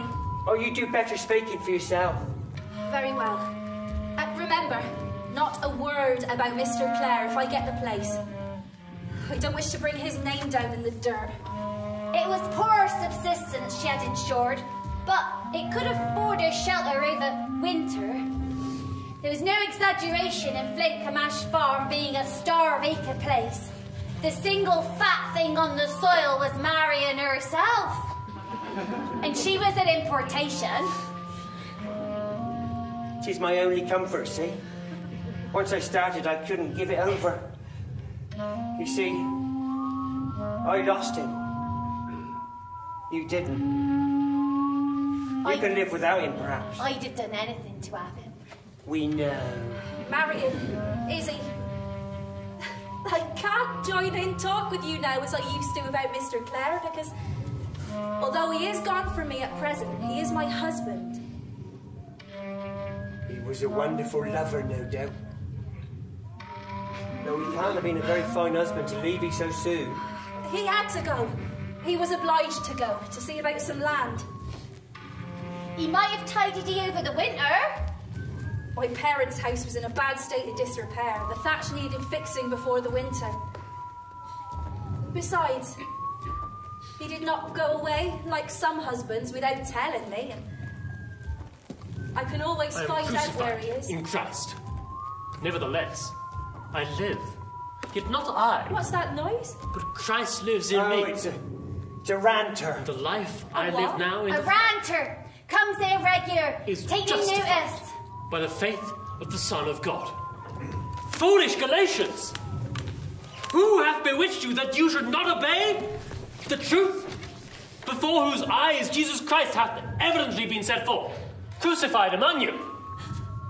Tess! Tess! It is I, Alec d'Urberville. I see it is. Well, is that all? Yet I deserve no more. You wonder why I followed you? I do rather. And I wish you had not, with all my heart. Do not mistake me. I have come with one purpose. I felt that of all the people whom it is my duty and desire to save, the woman whom I had so grievously wronged was that person. I have come with that sole purpose in view, nothing more. And have you saved yourself? I have done nothing. Well, heaven, as I've been telling my hearers, has done all. Tess, no amount of contempt can equal that which I have poured upon myself. Don't go on with it. I feel indignant with you for talking to me like this when you know what harm you've done me. And it is a fine thing, once you've had your fill, to think of securing your pleasure in heaven by becoming converted. Out upon such, I don't believe in you. I hate it. Why don't you believe? What don't you believe? Your conversion, your scheme of religion. Why not? A better man than you does not believe in such. Who is this better man? I will not tell you. I think I must leave now. You have upset me somewhat. I will go away and get strength. Tess, how is it? You speak so fluently. Who has taught you? I have learned things in my troubles.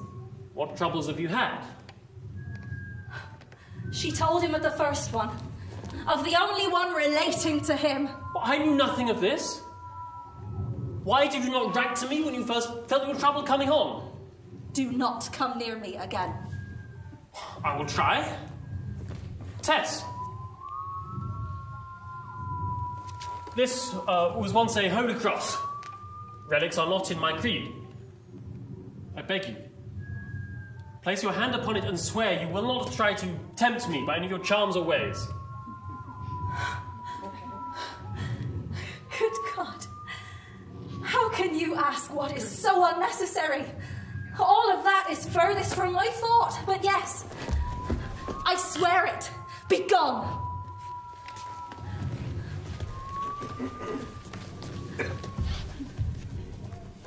What is the meaning of that old post by the path?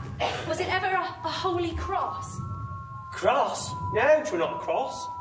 'Tis an ill omen. It was put there in old times by relations of a malefactor who was tortured there by having his hand nailed to the post and afterwards hung. They say his bones lie beneath.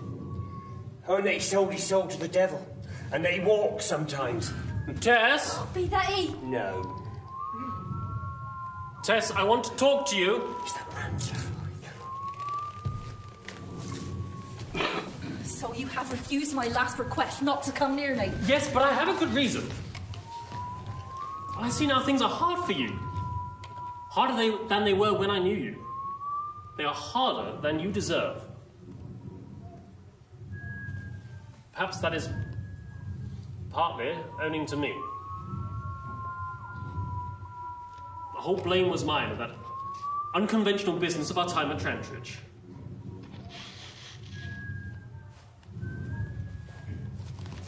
What is that? It is a marriage license. Oh, no, sir, no. Tess, you will not marry me and make a self-respecting man of me? I cannot. Why not? You know I have no affection for you. Well, that will come with time. Perhaps as soon as you can truly forgive me. Never. Why so positive? I love somebody else. You do? Somebody else? Tess, what is morally right? I have no sense of any weight with you. Besides, this love for this other man may be something you can overcome with time. But I have married him. No. I did not mean to tell. I did not wish to. You must remember that we are now strangers. Strangers? Strangers? Are we? Is your husband on the farm? No. He is far away. He's far away. From you. What sort of a husband can he be? Do not speak against him. It was because of you. He found out. That is so. Tess, that is sad. Yes. No! Will you go away? For the sake of me and my husband, go! In the name of your own Christianity. Yes, I will leave. As God is my judge, I meant nothing by touching your shoulder. But I will leave you for the present.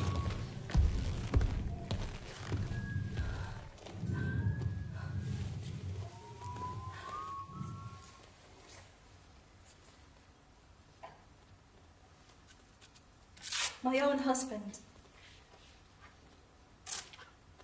Let me call you so. I must. Even if it makes you angry to think of such an unworthy wife as I must cry to you in my troubles. I have no one else.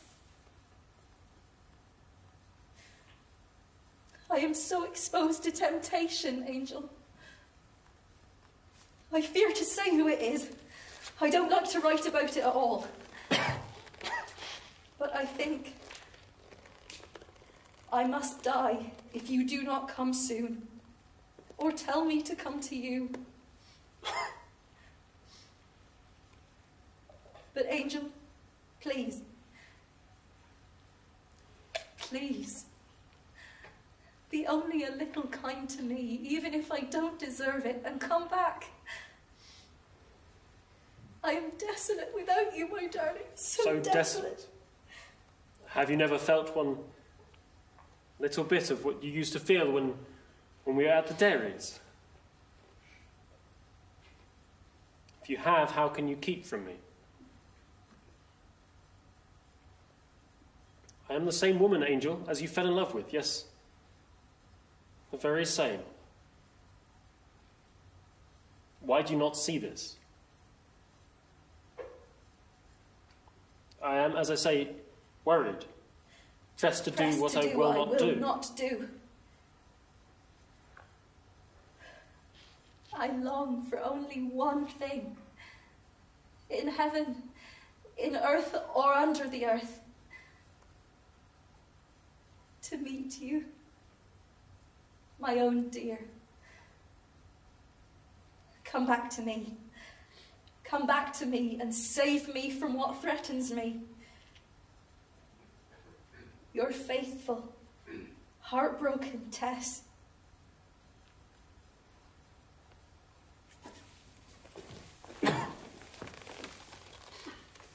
During his time of absence, Angel had spent a degree of time in the interior of the South American continent, during which time he'd suffered from a severe illness which had never wholly left him. He had witnessed much abuse and deprivation, and had mentally aged by a dozen or so years. What arrested him as of value in life now was less its beauty, and more its pathos. Who is the moral man? More pertinently, who is the moral woman? Can the beauty or ugliness of a person's character lie only in their achievements, but in their aims and impulses? Its true history lies not in things done, but things willed. How then about Tess?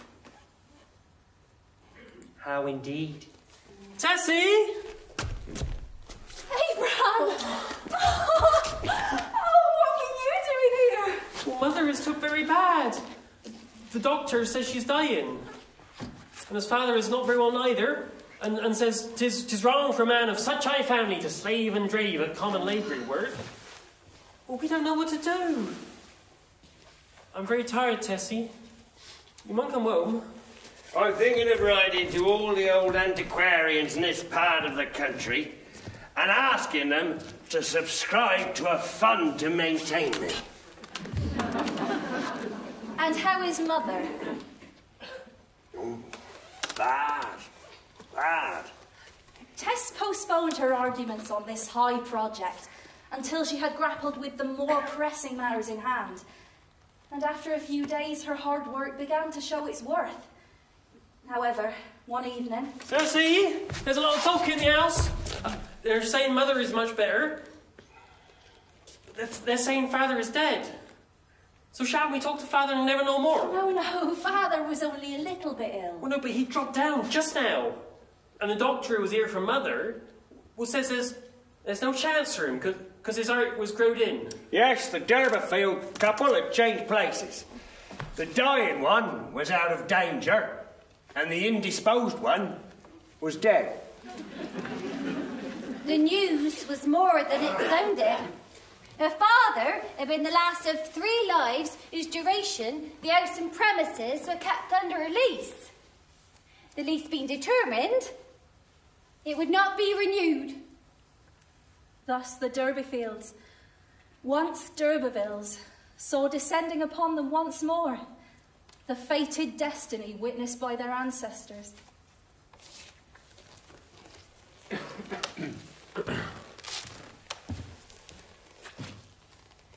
You're going away, aren't you? Why? Father's was the last life on the property. Though we might have stayed as weekly tenants if it hadn't been for me. What about you? I am not a proper woman. What a blasted shame. Those miserable snobs. May their dirty souls be burnt to cinders. That's why you're going away. You've been turned out.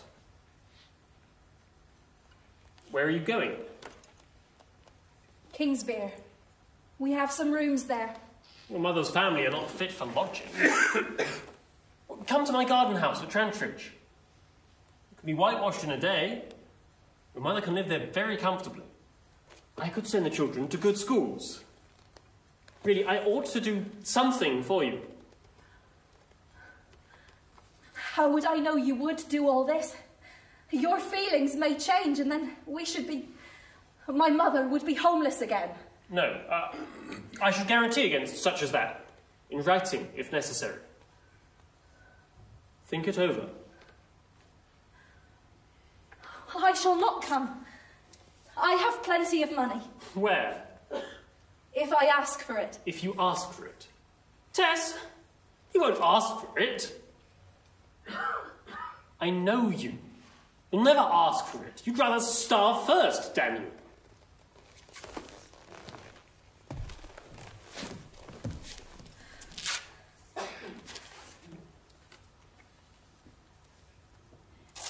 Why have you treated me so monstrously, Angel? I do not deserve it. I have thought it all over carefully, and I can never, never forgive you. You know I did not mean to wrong you. Why have you so wronged me? You are cruel. Cruel indeed. I will try to forget you.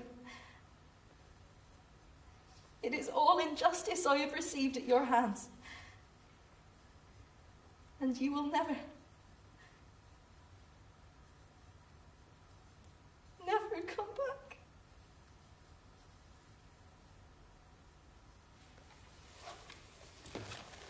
Marion, Izzy, are Are you house ridding today? It is the season, they say. We are. Flake Mash Farm was too harsh for us. So we came away. Without giving us notice. Who is that gentleman that came to see you? He came again after you'd gone. Oh, but we didn't tell him where he was. Does he know where you'd be going? I think so. Husband come back. No. Marion and Izzy travelled onwards. Their talk of Tess and Angel Clare. If only we could let Angel know. If only you knew what strait she'd been put to. Honoured sir, look to your wife if you do love her as much as she do love you, and we do love you. She is sore put to by an enemy in the shape of a friend. Sir, there is one near her who ought to be away. A woman should not be tried beyond her strength. And continual dropping will wear away a stone. Nay, a diamond.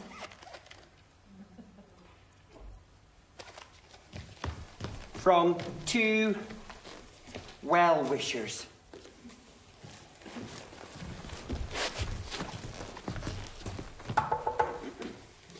It's I, Angel Clare, your daughter's husband. She's not here.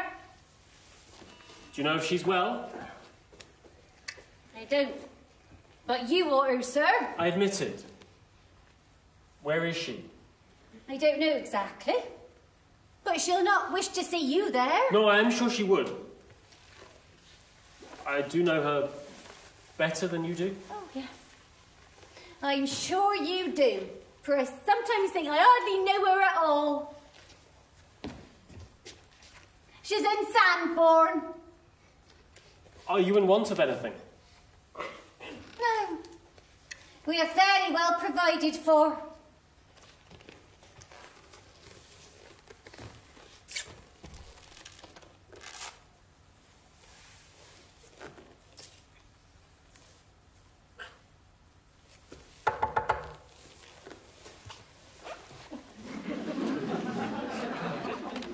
How can I help you?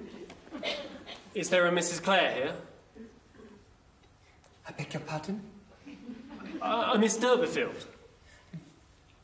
There is a Mrs. d'Urberville. Could you tell her that a relation is anxious to see her? It is very early.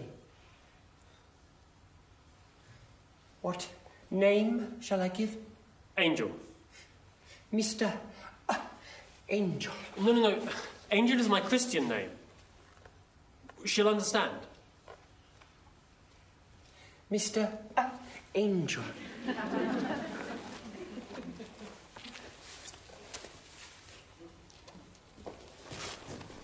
Tess.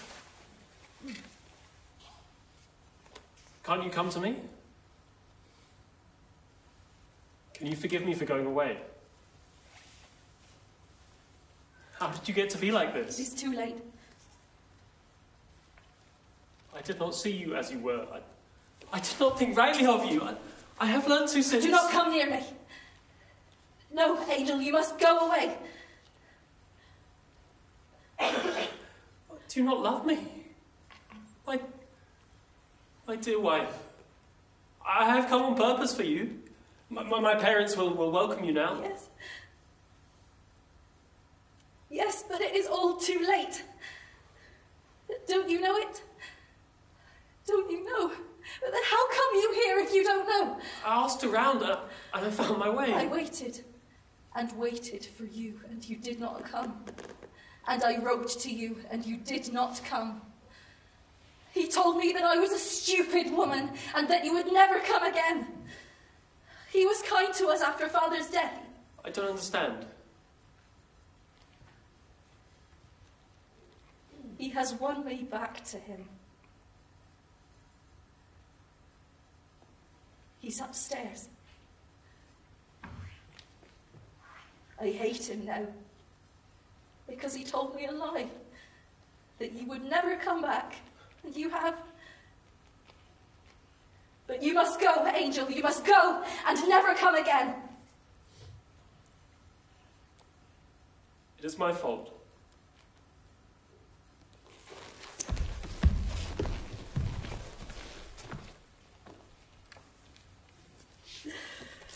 And then he came home to me, and I did not know it. And you had used your cruel persuasion upon me. You did not stop using it. No, you did not stop. You told me my husband would never come back. Never. And at last I believed you and gave way. And then he did come back. And now he is gone. Gone a second time, and I've lost him now forever. Tessie, dear, what's the matter? Yes, he is gone now again because of you. God, you have torn my life all to pieces. Made me what I pray to you in pity never to make me again. I cannot bear this, I cannot.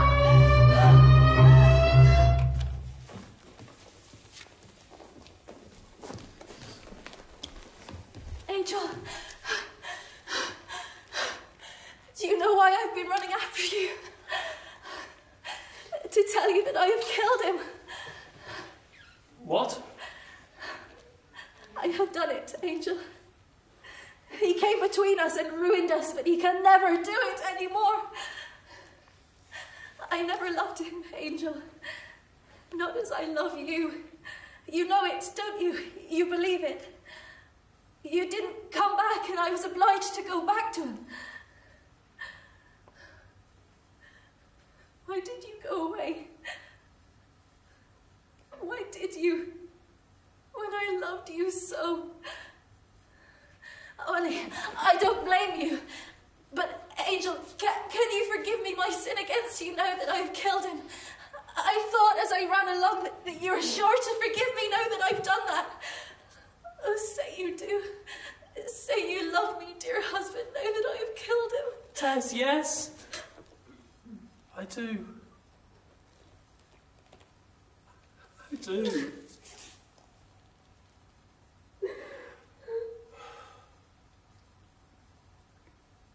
What do you mean you've killed him? I mean that I have. Bodily. He's dead.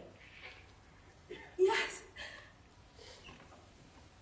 He heard me crying about you, and he bitterly taunted me and called you a foul name. So I did it, and I came to find you. I will not abandon you. I will protect you with every means in my power, whatever you may or may not have done.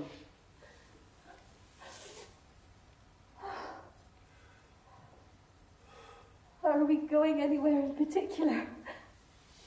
I don't know. I don't mind. I could walk forever with your arm around me. I think we should make, in general, for the interior of the country. We'll be less looked for there, and we may be forgotten. And then we can make for the north, find a port, and get away.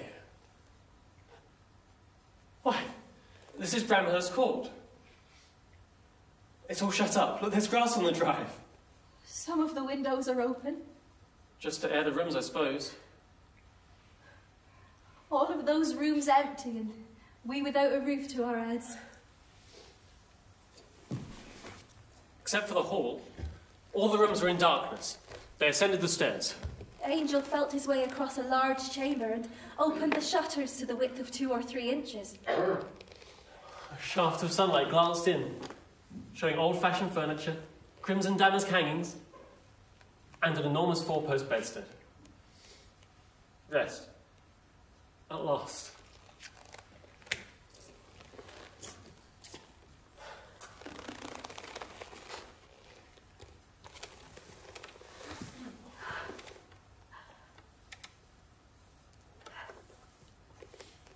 Don't let's talk of what's past. I don't want to talk or think outside of now. Why should we? Who knows what tomorrow has in store? They spent 5 days in absolute seclusion. Not a sight or a sound of a human being disturbed their peacefulness, such as it was. The changes of weather, their only events. The birds of a new forest, their only company. But after 5 days... It's a fine day. I think we should leave now. Oh, happy house, goodbye. My life can only be a question of a few weeks, and why should we not have stayed there? Oh, Tess, don't say that. We shall soon be out of this district altogether. We will continue north, as we've begun, and once we're in the north, we shall get to a port, and then away. Thus she was persuaded. Their plan was pursued, and they kept a beeline northward. At about midnight, they found they were approaching... What monstrous place is this? Oh, it hums. Hearken, what can it be? It's the very Temple of the Winds. It's Stonehenge. A heathen temple, you mean? Yes, older than the centuries. Older than the D'Urbervilles. What do you think, dearest? We might find shelter further on. I don't want to go any further, Angel. Can we bide here? No, I think not, dear. This place is visible for miles by daylight, though it does not seem so now. One of my mother's people was a shepherd hereabouts, now I think of it. And at Talbot's you always said I was a heathen. So now I am home.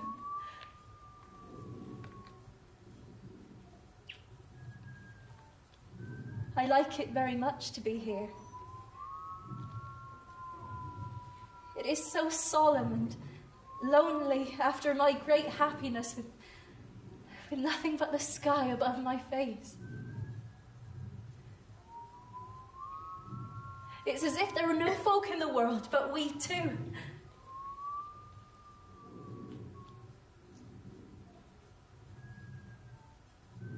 Angel, do you think we shall meet again after we're dead? I want to know.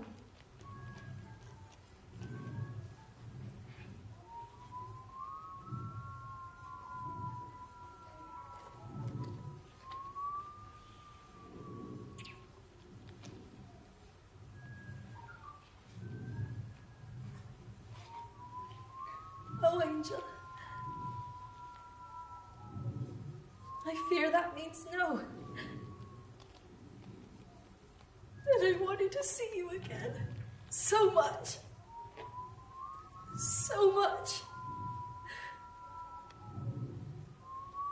What, not even we two, Angel, who love each other so well?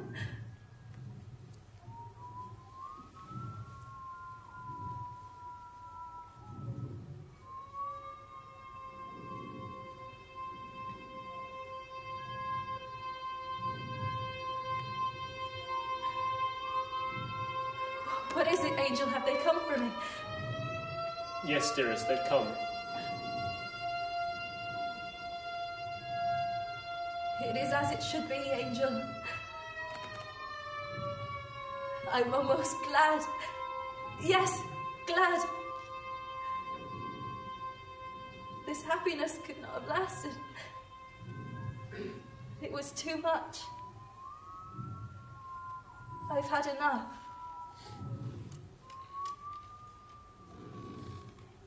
And now I shall not live for you to despise me.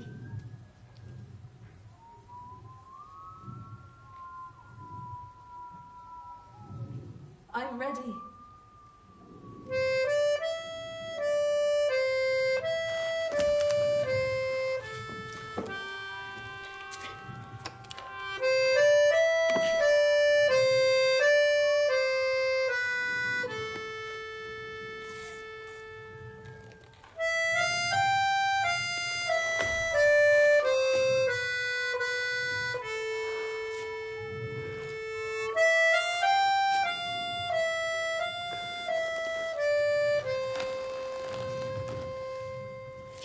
Later, in the city of Winton Chester, in the warmth of a July morning, a few minutes after the hour of 8 had struck, something moved slowly up a staff and extended itself upon the breeze. It was a black flag. Justice was done.